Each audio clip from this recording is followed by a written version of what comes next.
ਪੈੜੀਆਂ ਚਾਰ ਪੌੜੀਆਂ ਨੇ। ਮੈਂ ਦੁਬਾਰਾ ਇੱਕ ਵਾਰੀ ਉਹਨਾਂ ਨੂੰ ਰਿਵਾਈਜ਼ ਕਰਦੇ ਹਾਂ ਇੱਕ ਵਾਰੀ ਦੁਬਾਰਾ, ਤਾਂ ਕਿ ਐਵਰੀ ਟਾਈਮ ਰਿਵਾਈਜ਼ ਕਰਨ ਦੇ ਨਾਲ ਮੇ ਬੀ। ਔਰ ਇਹ ਇੱਕ ਗੱਲ ਸੋਚ ਕੇ ਰੱਖਿਓ ਆਪਣੀ ਜ਼ਿੰਦਗੀ ਵਿੱਚ ਕਿ ਜਿਸ ਤਰ੍ਹਾਂ ਹਰ ਚੀਜ਼ ਨੂੰ ਬਾਰ-ਬਾਰ ਕਰਨ ਨਾਲ ਉੱਥੇ ਪਰਫੈਕਸ਼ਨ ਆਣੀ ਸ਼ੁਰੂ ਹੋ ਜਾਂਦੀ ਹੈ ਹੌਲੀ ਹੌਲੀ ਕਰਕੇ। ਇੱਕ ਜਨਰਲੀ ਲਾਈਫ ਦੇ ਰੂਲਸ ਐਂਡ ਕੋਈ ਵੀ ਚੀਜ਼ ਨੂੰ ਅਗਰ ਤੁਸੀਂ ਬਹੁਤ ਵਾਰ ਦੁਹਰਾਓਗੇ ਉਸ ਚੀਜ਼ ਨੂੰ, ਤੇ ਉਹਦੇ ਨਾਲ ਫਿਰ ਬੈਟਰ ਹੋ ਜਾਂਦਾ ਹੈ ਕੰਮ। ਚਾਹੇ ਉਹ ਮੇਰੇ ਵਰਗਾ ਪ੍ਰੋਫੈਸ਼ਨਲ ਹੋਵੇ, ਕੋਈ ਅਕਾਊਂਟਿੰਗ ਵਿੱਚ, ਟੈਕਸ ਵਿੱਚ ਹੋਵੇ, ਸੀਪੀਏ ਹੋਵੇ, ਚਾਹੇ ਡਾਕਟਰ ਹੋਵੇ, ਚਾਹੇ ਵਕੀਲ ਹੋਵੇ, ਚਾਹੇ ਕਿਸੇ ਵੀ ਪ੍ਰੋਫੈਸ਼ਨ 'ਚ ਹੋਵੇ, ਉਸ ਚੀਜ਼ ਨੂੰ, ਇੱਕ ਚੀਜ਼ ਨੂੰ ਬਾਰ-ਬਾਰ ਦੁਹਰਾਉਣ ਦੇ ਨਾਲ ਉਹ ਚੀਜ਼ ਜਿਹੜੀ ਤੁਸੀਂ ਕਰਦੇ ਪਏ ਹੋ ਉਹ ਬੈਟਰ ਹੋ ਜਾਂਦੀ ਹੈ ਪਹਿਲੇ ਨਾਲੋਂ। ਉਸੇ ਤਰ੍ਹਾਂ ਪ੍ਰਮਾਤਮਾ ਦੇ ਸਪਿਰਿਚੁਅਲ ਰੀਮ ਵਿੱਚ ਵੀ ਸੇਮ ਰੂਲਸ ਅਪਲਾਈ ਹੁੰਦੇ ਹਨ। ਇੱਕ ਬਾਣੀ ਨੂੰ ਬਾਰ-ਬਾਰ ਦੁਹਰਾਉਣ ਨਾਲ, ਇੱਕ ਬਾਣੀ ਨੂੰ ਬਾਰ-ਬਾਰ ਪੜ੍ਹਨ ਨਾਲ, ਜਾਂ ਉਸਨੂੰ ਉਹਦੇ ਅੰਤਰੀਵ ਭਾਵ ਨੂੰ ਬਾਰ-ਬਾਰ ਸਮਝਣ ਨਾਲ ਮਨ ਤੇ ਅਸਰ ਜਿਹੜਾ ਵੈ ਉਹ ਫਿਰ ਲੌਂਗ ਟਰਮ ਪੈਦਾ ਹੋਣਾ ਸ਼ੁਰੂ ਹੋ ਜਾਂਦਾ ਹੈ, ਲੌਂਗ ਟਰਮ। ਸੋ ਇੱਕ ਮੇਰੀ ਹੱਥ ਜੋੜ ਕੇ ਬੇਨਤੀ ਹੈ ਕਿ ਜਿਹੜੀਆਂ 5 ਪੌੜੀਆਂ ਜਿਹਦੇ ਕੀ ਬੜੀ ਡੈਪਥ ਵਿੱਚ ਜਾ ਕੇ ਅੰਡਰਸਟੈਂਡਿੰਗ ਲੈਣ ਦੀ ਕੋਸ਼ਿਸ਼ ਕੀਤੀ ਹੈ, 5ਵੀਂ ਪੌੜੀ ਵਾਲੇ ਹੋਈ ਨਹੀਂ ਹੈ, we are going to do it. ਉਸ ਨੂੰ ਜਦੋਂ ਤੁਸੀਂ ਅਗਲੀ ਵਾਰ ਜਪਜੀ ਜੀ ਦਾ ਪਾਠ ਕਰੋ ਤੇ ਘੱਟੋ ਘੱਟ ਜਿਹੜੀਆਂ ਪਹਿਲੀਆਂ 5 ਪੌੜੀਆਂ ਜਿਹੜੀਆਂ ਹਨ ਉਸ ਨੂੰ ਟਾਈਮ ਲਗਾ ਕੇ ਤੇ ਇੱਕ ਪੌੜੀ ਵਿੱਚੋਂ ਮਹਾਰਾਜ ਦੇ ਸੰਦੇਸ਼ ਜਿਹੜਾ ਦਿੱਤਾ, ਜਿਹੜਾ ਮੈਸੇਜ ਜਿਹੜਾ ਹੈ ਉਸ ਪੌੜੀ ਦਾ, ਉਹ ਸਾਧਨ ਰੂਪ ਵਿੱਚ ਬੰਦਾ ਐਕਸੈਪਟ ਕਰੇ ਉਸਨੂੰ। ਤੇ ਸਾਰੀਆਂ ਪੌੜੀਆਂ ਹੀ ਸਾਧਨ ਪੱਖ ਵਾਲੀਆਂ ਹਨ, ਮਤਲਬ ਕਿ ਕਰਨ ਵਾਲੀਆਂ ਹੈ। ਸਮਝਣ ਵਾਲੀਆਂ ਘੱਟ ਹਨ ਤੇ ਕਰਨ ਵਾਲਾ ਕੰਮ ਜ਼ਿਆਦਾ ਹੈ। ਸੋ ਕਰਨ ਵਾਲੀਆਂ ਹਨ, ਸੋ ਉਹਦੇ ਉੱਤੇ ਕਰੇ ਉਸ ਬੰਦੇ ਤੇ ਉੱਤੇ, ਉਸ ਉੱਤੇ ਪੂਰਾ ਨਿਕਲੇ ਦੇ ਉੱਤੇ। ਲਾਸਟ ਟਾਈਮ ਮੈਂ ਇੱਕ ਸ਼ਬਦ ਸ਼ੇਅਰ ਕੀਤਾ ਸੀ ਟੋਡੀ ਰਾਗ ਵਿੱਚ, ਟੋਡੀ ਮਹੱਲਾ 5ਵਾਂ, ਕਰੁਣਾ ਨਿਧ ਬਸੋ ਹਿਰਦੇ ਹਰਨੀਤ। ਤੇ ਅਰਦਾਸ ਦੇ ਸ਼ਬਦ ਗੁਰੂ ਗ੍ਰੰਥ ਸਾਹਿਬ ਮਹਾਰਾਜ ਦੀ ਬਾਣੀ ਚ ਬਹੁਤ ਹਨ, ਮਤਲਬ ਇਹੋ ਜਿਹੇ ਸ਼ਬਦ ਤੁਹਾਨੂੰ ਬਹੁਤ ਮਿਲ ਜਾਣਗੇ ਤੁਹਾਨੂੰ।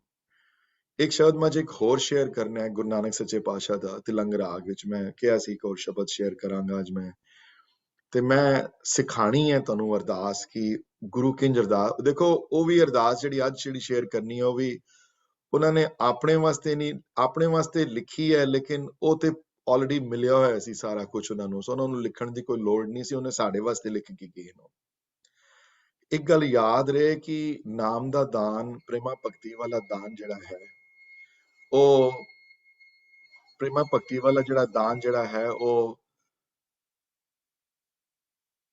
ਉਹ ਜੇ ਭੀਖ ਵਿੱਚ ਮਿਲ ਜਾਏ ਕਿਸ ਨੂੰ ਤਾਂ ਹੈ ਤੇ ਭੀਖ ਹੈ ਉਹ, ਮਤਲਬ ਕਿ ਖੈਰ ਹੈ। ਬਾਣੀ ਬੜੀ ਵੱਡੀ ਖੈਰ ਵੀ ਆਇਆ ਹੈ, ਬੰਦਗੀ ਨੂੰ ਖੈਰ ਕਿਹਾ ਗਿਆ ਹੈ। ਖੈਰ ਕੀ ਹੁੰਦੀ ਹੈ ਕਿ ਜਦੋਂ ਕਿਸੇ ਬੰਦੇ ਦੇ ਅੱਗੇ ਕੋਈ ਘਰ ਦਾ ਦਰਵਾਜ਼ਾ ਖਟਖਟਾਏ, ਇੱਥੇ ਤੇ ਨਹੀਂ ਖਟਖਟਾਉਂਦੇ, ਇੰਡੀਆ ਚ ਹੁੰਦਾ ਸੀ, ਕੋਈ ਆਏ ਬੰਦਾ ਭਿਖਾਰੀ ਕੋਈ ਬਾਹਰ ਆਏ ਉੱਥੋਂ ਜਾਂ ਸਮਥਿੰਗ ਲਾਈਕ ਦੈਟ, ਤੇ ਦਰਵਾਜ਼ਾ ਖਟਖਟਾਏ ਕੁਝ ਕਰੇ ਤੇ ਉੱਥੇ ਫਿਰ ਉਸਨੂੰ ਖੈਰ ਮਿਲਦੀ ਸੀ। ਉਸਨੂੰ ਉਹ ਕੋਈ ਝੋਲੀ ਮੰਗਦਾ ਸੀ ਤੇ ਉਹਨੂੰ ਖੈਰ ਮਿਲਦੀ ਸੀ ਉਸਨੂੰ। Atta dal chawal whatever whatever you could give the bhikshuk ਜਿਹੜੇ ਹੁੰਦੇ ਸਨ ਜਿਹੜੇ, ਫਿਰ ਉਹ ਖੈਰ ਲੈ ਕੇ ਤੇ ਮੈਂ ਡਿਸਕਸ ਕਰਨੀ ਹੈ ਉਹ ਵੀ, ਇੱਕ ਸਵਾਸਤ ਬਚਨ ਉਚਾਰੇ ਜਾਂਦੇ ਸਨ ਬ੍ਰਾਹਮਣ ਦੀ ਤਰਫੋਂ। ਸਵਾਸਤ ਬਚਨ ਦੀ ਗੱਲ ਜਪਜੀ ਸਾਹਿਬ ਜੀ ਆਈ ਹੈ 21 ਪੌੜੀ ਵਿੱਚ। ਉੱਥੇ ਸਵਾਸਤ ਬਚਨ ਦੀ ਗੱਲ ਆਸਾ ਦੀ ਵਾਰ ਵਿੱਚ ਹੀ ਆਈ ਹੈ। ਇੱਕ ਆਸ਼ੀਰਵਾਦੀ ਬਚਨ ਹੁੰਦੇ ਨੇ ਇੱਕ ਭਿਕਸ਼ੁਕ ਦੇ, ਇੱਕ ਭਿਖਾਰੀ ਦੇ, ਕਿ ਤੇਰਾ ਘਰ ਹਮੇਸ਼ਾ ਆਬਾਦ ਰਹੇ, ਤੇਰਾ ਤੂੰ ਕੁਸ਼ਲ ਮੰਗਲ ਰਹੇ ਹਮੇਸ਼ਾ, ਤੂੰ ਸਭ ਤੋਂ ਵੱਡਾ ਰਹੇ, ਤੇਰੇ ਵੱਡਾ ਔਰ ਕੋਈ ਨਹੀਂ ਹੋਰ ਵੱਡਾ। ਸੋ ਨਾਮ ਦਾ ਜਿਹੜਾ ਦਾਨ ਹੈ ਨਾ, ਜਿਹੜਾ ਪ੍ਰੇਮਾ ਭਗਤੀ ਵਾਲਾ, ਇਹ ਵੀ ਭੀਖ ਹੈ ਔਰ ਕੁਝ ਨਹੀਂ ਹੈ। ਡਿਜ਼ਰਵਿੰਗ ਕੋਈ ਵੀ ਨਹੀਂ ਹੈ। ਇੱਥੇ ਕਰ ਸਕਦੇ ਹੋ ਕੰਮ ਡਿਜ਼ਰਵਿੰਗ ਬਣਨ ਵਾਸਤੇ, ਪਰ ਜੋ ਤੁਸੀਂ ਕਹੋ ਕਿ ਮੈਂ 100% ਮੇਰੀ ਝੋਲੀ ਪ੍ਰੇਮਾ ਭਗਤੀ ਵਾਲਾ ਦਾਨ ਪਾ ਦਿਓ, ਤੇ ਉਹ ਨਹੀਂ ਹੋ ਸਕਦਾ। ਸੋ ਇਸ ਪੌੜੀ ਵਿੱਚ ਤੇ ਅਗਲੀ ਪੌੜੀ ਵਿੱਚ, ਕਿਉਂਕਿ 5ਵੀਂ ਪੌੜੀ ਦਾ ਜਿਹੜਾ ਮੇਨ ਥਰਸਟ 5ਵੀਂ ਪੌੜੀ ਦਾ ਇਹ ਹੈ, ਹਾਲੇ ਮੈਂ ਡਿਸਕਸ ਨਹੀਂ ਕੀਤੀ ਪਰ ਡਿਸਕਸ ਕਰਾਂਗੇ ਇਸ ਹਫਤੇ ਤੇ ਅਗਲੇ ਹਫਤੇ, ਕਿ 5ਵੀਂ ਪੌੜੀ ਦੇ ਵਿੱਚ ਨਾ ਵਿਸਰਨ ਦੀ ਦਾਤ ਪ੍ਰਮਾਤਮਾ ਕੋਲੋਂ ਮੰਗੀ ਨੇ। ਗੁਰਾ ਇੱਕ ਦੇ ਬੁਝਾਈ ਕਿ ਤੁਸੀਂ ਸਭ ਤੋਂ ਵੱਡੇ ਦਾਤੇ ਹੋ ਤੇ ਤੁਸੀਂ ਕਿਧਰੇ ਮੈਨੂੰ ਭੁੱਲ ਨਾ ਜਾਣਾ, ਕਿਧਰੇ ਮੈਂ ਤੁਹਾਨੂੰ ਕਿਧਰੇ ਭੁੱਲਾ ਨਾ। ਉਸ ਦੀ ਦਾਤ ਜਿਹੜੀ ਹੈ ਉਹ ਮੰਗੀ ਨੇ 5ਵੀਂ ਪੌੜੀ ਵਿੱਚ। if everybody can mute themselves though, and whoever is there, ਤੇ ਮੈਂ ਪਿਛਲੇ ਹਫਤੇ ਜਿਹੜਾ ਕਰੁਣਾ ਨਿਧ ਵਾਲਾ ਜਿਹੜਾ ਸ਼ਬਦ ਜਿਹੜਾ ਕੀਤਾ ਸੀ, ਜਿਹੜਾ ਉਹਦੇ ਵਿੱਚ ਅਰਦਾਸ ਇਹ ਸੀ ਕਿ ਮੇਰੀ ਮਤ ਨੂੰ ਬਦਲ ਦਿਓ, ਮੇਰੀ ਸੋਚਣੀ ਨੂੰ ਬਦਲ ਦਿਓ। ਮੈਂ ਨਹੀਂ ਬਦਲਣ ਯੋਗ, ਤੁਸੀਂ ਬਦਲ ਦਿਓ ਮੇਰੀ ਮਤ ਨੂੰ, ਤੁਸੀਂ ਚੇਂਜ ਕਰ ਦਿਓ ਮੈਨੂੰ ਤੁਸੀਂ। ਸੋ ਇੱਥੇ ਜਿਹੜਾ ਅਗਲਾ ਜਿਹੜਾ ਹੁਣ ਜਿਹੜਾ ਸ਼ਬਦ ਜਿਹੜਾ ਸ਼ੇਅਰ ਕਰਨਾ ਹੈ ਤਿਲੰਗ ਰਾਗ ਵਿੱਚ, ਇਸ ਸ਼ਬਦ ਵਿੱਚ ਲਿਟਰਲੀ ਆਪਣੇ ਆਪ ਨੂੰ ਉਸ ਬੌਧ ਜਾਂ ਸਨਾਤਨੀ ਭਿਕਸ਼ੁਕ ਵਰਗੋਂ ਕਿਸੇ ਦਰਵਾਜ਼ੇ ਦੇ ਅੱਗੇ ਖੜੇ ਹੋ ਕੇ ਤੇ ਪਿਆਲਾ ਅੱਗੇ ਰੱਖ ਕੇ ਤੇ ਝੋਲੀ ਵੱਢ ਕੇ ਪਰਮਾਤਮਾ ਕੋਲੋਂ ਪ੍ਰੇਮਾ ਭਗਤੀ ਦਾ ਦਾਨ ਮੰਗਦੇ ਹਨ ਗੁਰੂ ਨਾਨਕ ਦੇਵ ਜੀ। ਇਹ ਦਾਨ ਉਹ ਦੇ ਸਕਦੇ ਹਨ ਜਿਨ੍ਹਾਂ ਕੋਲ ਹੈ ਆਲਰੇਡੀ, ਜਾਂ ਪਰਮਾਤਮਾ ਦੇ ਸਕਦਾ ਹੈ, ਔਰ ਕੋਈ ਦੇ ਨਹੀਂ ਸਕਦਾ ਦਾਨ। ਉੱਥੋਂ ਮਿਲ ਸਕਦਾ ਹੈ ਜਿਨ੍ਹਾਂ ਕੋਲੋਂ ਉਹ, ਜਿਨ੍ਹਾਂ ਦੇ ਅੰਦਰ ਉਹ ਵਸਿਆ ਹੋਇਆ ਹੈ, ਉਹ ਦਾਨ ਇਹ ਦੇ ਸਕਦੇ ਹਨ। ਉਹਨਾਂ 'ਚ ਦਾਨ ਦੇਣ ਦੀ ਖਮਤਾ ਹੈ ਦਾਨ ਹੈ, ਲੇਕਿਨ ਹੋਰ ਕੁਝ ਨਹੀਂ ਹੈ। ਔਰ ਦਾਨ ਹੈ ਕਿਉਂਕਿ ਇਹਦੇ ਬਦਲੇ ਕੁਝ ਦੇ ਨਹੀਂ ਸਕਦੇ ਤੁਸੀਂ। ਇਹ ਗੱਲ ਮੈਂ ਕਲੈਰਿਟੀ ਇੱਥੇ ਕਰ ਦਿਆਂ, ਕੋਈ ਇਹਦੀ ਕੋਈ ਕੀਮਤ ਨਹੀਂ ਅਦਾ ਕਰ ਸਕਦਾ ਕੋਈ। ਹਾਂਜੀ, ਸੋ ਇਹ ਨਹੀਂ ਕਹਿ ਸਕਦੇ ਕਿ ਇਹ ਦਾਨ ਮੈਨੂੰ ਦੇ ਦਿਓ ਤੇ ਇਹਦੇ ਬਦਲੇ ਜਿਹੜਾ ਮੈਂ ਕੋਈ ਦੇਣ ਨੂੰ ਤਿਆਰ ਹਾਂ। ਉਹਦੀ ਜਿਹੜੀ ਵਿਫਲਤਾ ਜਿਹੜੀ ਹੈ, ਉਹਦੀ ਜਿਹੜੀ ਇੱਕ ਵਿਫਲਤਾ ਜਿਹੜੀ ਹੈ, ਉਹ ਪੌੜੀ ਨੰਬਰ 4 ਵਿੱਚ ਆਲਰੇਡੀ ਐਕਸਪ੍ਰੈਸ ਕਰ ਦਿੱਤੀ ਨੇ ਕਿ ਉਹਨੂੰ ਕੁਝ ਦੇ ਨਹੀਂ ਸਕਦੇ ਤੁਸੀਂ, ਕਿਉਂਕਿ ਦੇਣ ਵਾਲਾ ਉਹ ਹੈ, ਤੁਸੀਂ ਲੈਣ ਵਾਲੇ ਹੋ। ਉਹ ਦਿੰਦਾ ਆ ਰਿਹਾ ਸ਼ੁਰੂ ਤੋਂ, ਤੁਸੀਂ ਲੈਂਦੇ ਆ ਰਹੇ ਹੋ ਸ਼ੁਰੂ ਤੋਂ। ਸੋ ਦੇ ਨਹੀਂ ਸਕਦੇ ਉਹਦੇ ਅੱਗੇ ਕਿਸ ਕੁਝ ਕੋਈ। ਹਾਂ, ਉਹਦੀ ਸਿਫਤ ਸਲਾਹ ਜੁੜ ਸਕਦੇ ਹੋ, ਇਹ ਕਰ ਸਕਦੇ ਹੋ, ਉਹਦੇ ਗੁਣ ਗਾਇਨ ਕਰ ਸਕਦੇ ਹੋ। ਤੇ ਇਹ ਵੀ ਮੈਂ ਬੜੀ ਵਾਰੀ ਕਲਾਸ 'ਚ ਪਹਿਲੇ ਵੀ ਕਹਿ ਰਿਹਾ ਤੇ ਹੁਣ ਵੀ ਰਿਪੀਟ ਕਰ ਦਿਆਂ, ਮੈਂ ਉਸਨੂੰ ਕੋਈ ਸ਼ੌਕ ਨਹੀਂ ਆ ਆਪਣੇ ਗੁਣ ਗਾਇਨ ਕਰਾਉਣ ਦਾ। ਜੇ ਤੁਸੀਂ ਉਸਨੂੰ ਵੱਡਾ ਵੱਡਾ ਕਹੋਗੇ ਤੇ ਉਹਨੇ ਵੱਡਾ ਨਹੀਂ ਹੋ ਜਾਣਾ, ਤੇ ਜੇ ਤੁਸੀਂ ਨਾ ਯਾਦ ਕਰੋਗੇ ਤੇ ਉਹਨੇ ਛੋਟਾ ਨਹੀਂ ਹੋ ਜਾਣਾ। ਛੋਟਾ ਛੋਟਾ ਕਹਿਣ ਨਾਲ ਉਹ ਛੋਟਾ ਨਹੀਂ ਹੋ ਜਾਂਦਾ, ਵੱਡਾ ਵੱਡਾ ਕਹਿਣ ਨਾਲ ਉਸਨੇ ਵੱਡਾ ਨਹੀਂ ਹੋ ਜਾਣਾ, ਹੈ ਨਹੀਂ। ਉਹਨੂੰ ਕੋਈ ਫਰਕ ਨਹੀਂ ਪੈਂਦਾ, ਉਹਨੂੰ ਕੋਈ ਸ਼ੌਕ ਨਹੀਂ ਹੈ ਕਿ ਮੇਰੇ ਕੋਈ ਗੁਣ ਗਾਏ। ਗੁਣ ਗਾਇਨ ਤੋਂ ਮੁਰਾਦ ਹੈ ਉਹਦੇ ਵਰਗਾ ਬਣਨ ਦੀ ਕੋਸ਼ਿਸ਼ ਕਰਨੀ ਤੇ ਉਹਦੇ ਨਾਲ ਪ੍ਰੇਮਾ ਭਗਤੀ ਦਾ ਆਪਣੀ ਰਿਲੇਸ਼ਨਸ਼ਿਪ ਬਣਾਉਣ ਦੀ ਕੋਸ਼ਿਸ਼ ਕਰਨੀ। ਤੂੰ ਵੱਡਾ ਹੈ ਸਭ ਤੋਂ, ਤੂੰ ਦਿਆਲੂ ਹੈ, ਤੂੰ ਕਰੁਣਾਨਿਧ ਹੈ। ਬਾਰ-ਬਾਰ ਇਹ ਵਰਡ ਦੁਹਰਾਉਣ ਨਾਲ, ਬਾਰ-ਬਾਰ ਇਹ ਕਹਿਣ ਨਾਲ ਉਸ ਐਂਟੀਟੀ ਨਾਲ ਪ੍ਰੇਮ ਸ਼ੁਰੂ ਹੋ ਜਾਂਦਾ, ਉਸ ਐਂਟੀਟੀ ਨਾਲ ਪਿਆਰ ਜਿਹੜਾ ਵਧਣਾ ਸ਼ੁਰੂ ਹੋ ਜਾਂਦਾ। ਸੋ ਤਿਲੰਗ ਰਾਗ ਦਾ ਇਹ ਸ਼ਬਦ ਹੈ, ਅਸੀਂ ਗਾਉਂਦੇ ਹਾਂ, ਬਹੁਤ ਬੜੀ ਵਾਰੀ ਗਾਇਆ ਹੋਇਆ ਤਿਲੰਗ ਵਿੱਚ, ਇਸਨੂੰ ਸਿੱਖਿਆ ਵੀ ਹੋਇਆ ਇਸਨੂੰ। ਔਰ ਸ਼ਬਦ ਕਲਾਸ ਚ I don't think so we have taught this to the beginners group ਨੂੰ ਹਲੇ, ਬਟ ਥੋੜਾ ਡਿਫਿਕਲਟ ਹੈ ਗਾਣਾ। ਬਟ ਜਦੋਂ ਗਾਓ ਉਸ ਸ਼ਬਦ ਨੂੰ ਤੇ ਉਹਦੇ ਵਿੱਚ ਵੀ ਪੂਰਾ ਸ਼ਬਦ ਲੱਗਦਾ ਹੈ, ਗਾਣ ਦੇ ਵਿੱਚ ਵੀ ਲੱਗਦਾ ਹੈ ਕਿ ਵਾਕਈ ਕੋਈ ਭਿੱਖਿਆ ਮੰਗਦਾ ਪਿਆ, ਕੋਈ ਭੀਖ ਮੰਗ ਰਿਹਾ, ਕੋਈ ਇੱਥੇ ਕੋਈ ਭਿਖਾਰੀ ਤਰ੍ਹਾਂ ਖੜਾ ਹੋਇਆ ਦਰਵਾਜ਼ੇ ਅੱਗੇ। Let me share that ਸ਼ਬਦ and we will see what Guru Nanak Dev Ji the message ਜਿਹੜਾ ਹੈ, ਜਿਹੜਾ ਇਹਦੇ ਚ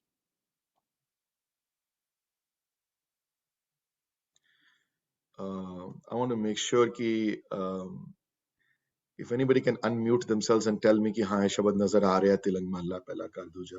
I just don't want. हाँ जी वीर जी आ रही। Sorry.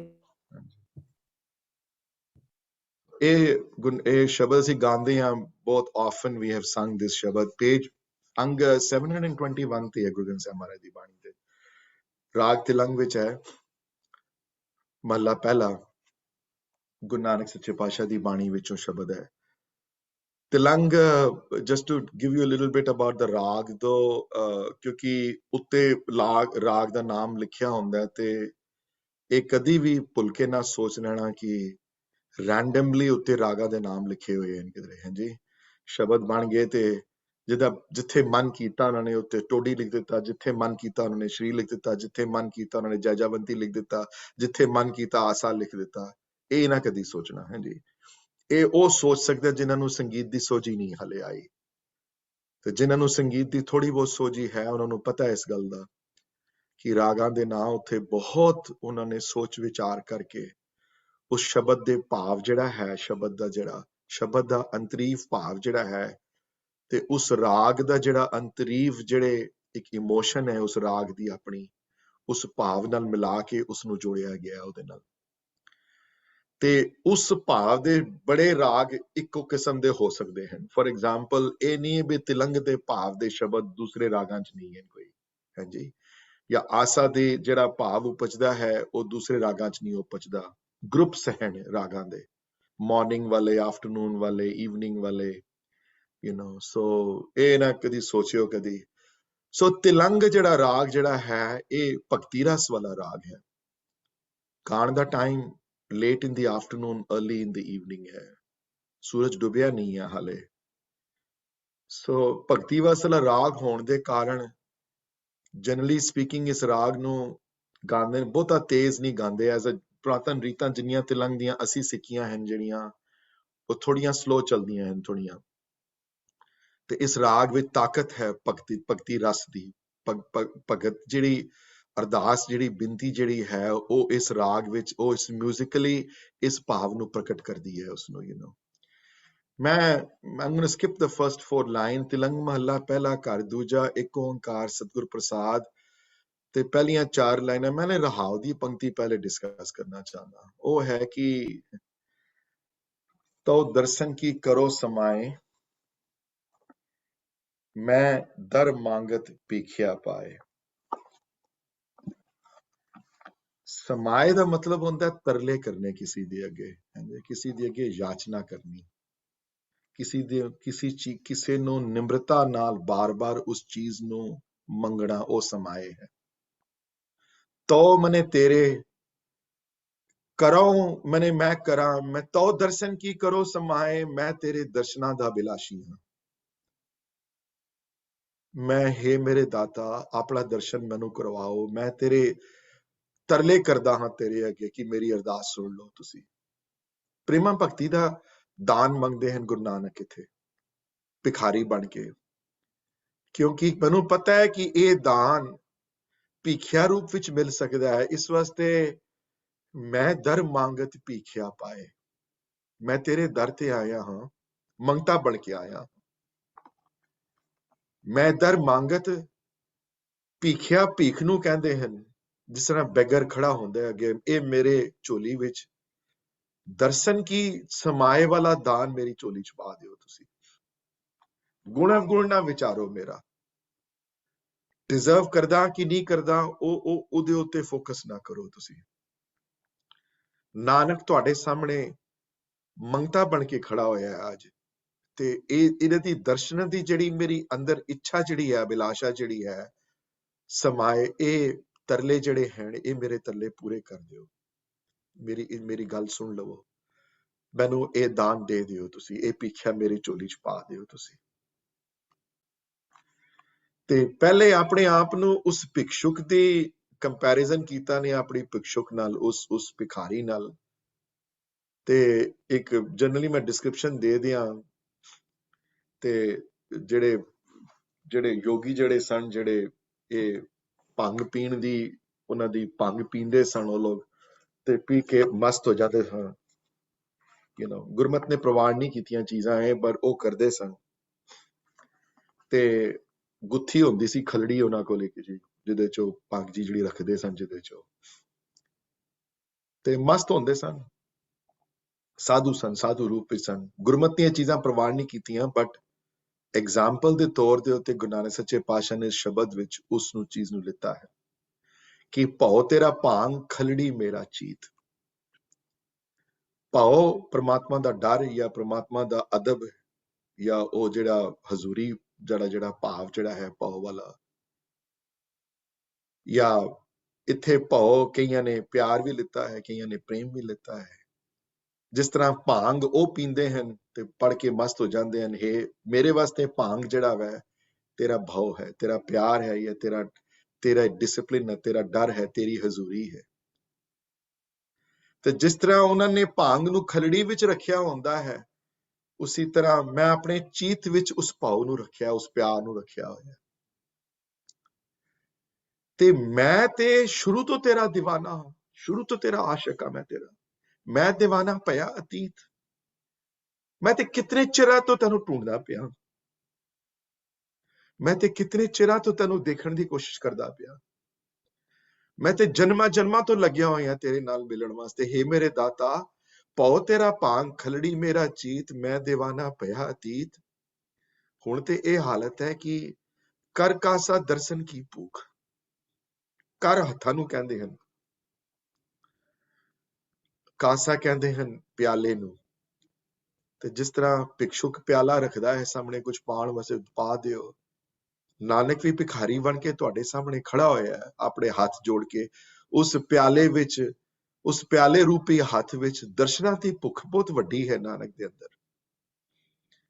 ਤੇ ਗੁਰੂ ਨਾਨਕ ਪਛੇ ਪਾਤਸ਼ਾਹ ਆਪਣੇ ਵਾਸਤੇ ਅਰਦਾਸ, ਸਾਡੇ ਵਾਸਤੇ ਅਰਦਾਸ ਕੀਤੀ, ਕਰ ਕਾਸਾ ਦਰਸ਼ਨ ਕੀ ਭੁੱਖ, ਮੇਰੇ ਅੰਦਰ ਭੁੱਖ ਹੈ ਤੇਰੇ ਦਰਸ਼ਨਾਂ ਦੀ।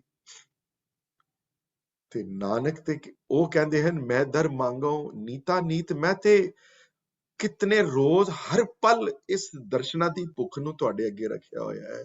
ਇਹ ਮੇਰੇ ਦਾਤਾ, ਮੇਰੀ ਇਹ ਭਿਖਾਰੀ ਦੀ ਜਿਹੜੀ ਇਹ ਭੀਖ ਮੈਨੂੰ ਇਹ ਪਾ ਦਿਓ ਭੀਖ, ਇਹ ਖੈਰ, ਇਹ ਬੰਦਗੀ ਦੀ ਖੈਰ ਨਾਨਕ ਦੀ ਝੋਲੀ ਚ ਪਾ ਦਿਓ।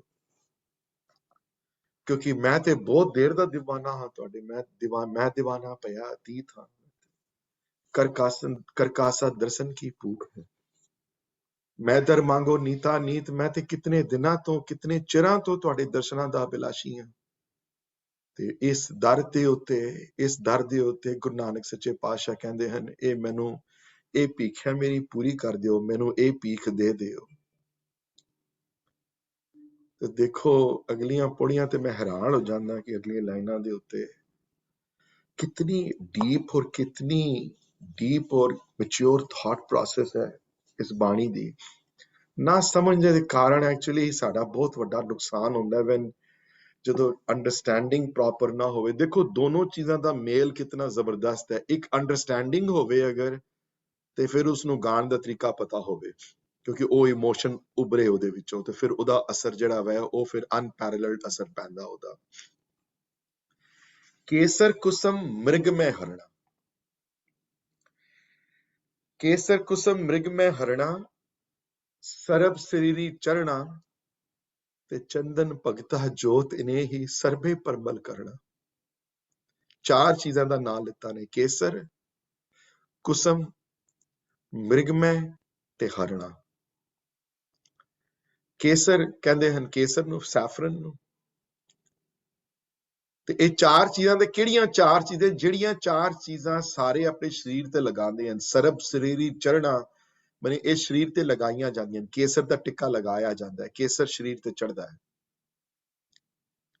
ਕੁਸਮ ਫੁੱਲ, ਫੁੱਲਾਂ ਦੀ ਖੁਸ਼ਬੂ, ਫੁੱਲ ਲਗਾਏ ਜਾਂਦੇ ਹਨ, ਸਰੀਰ ਤੇ ਲਗਾਏ ਜਾਂਦੇ ਹਨ। ਫੁੱਲ ਹਾਰ ਹੁੰਦੇ ਹਨ, ਬੜੇ ਕਿਸਮਾਂ ਦੇ ਫੁੱਲ ਜਿਹੜੇ ਹਨ ਸਰੀਰ ਤੇ ਸਜਾਏ ਜਾਂਦੇ ਹਨ।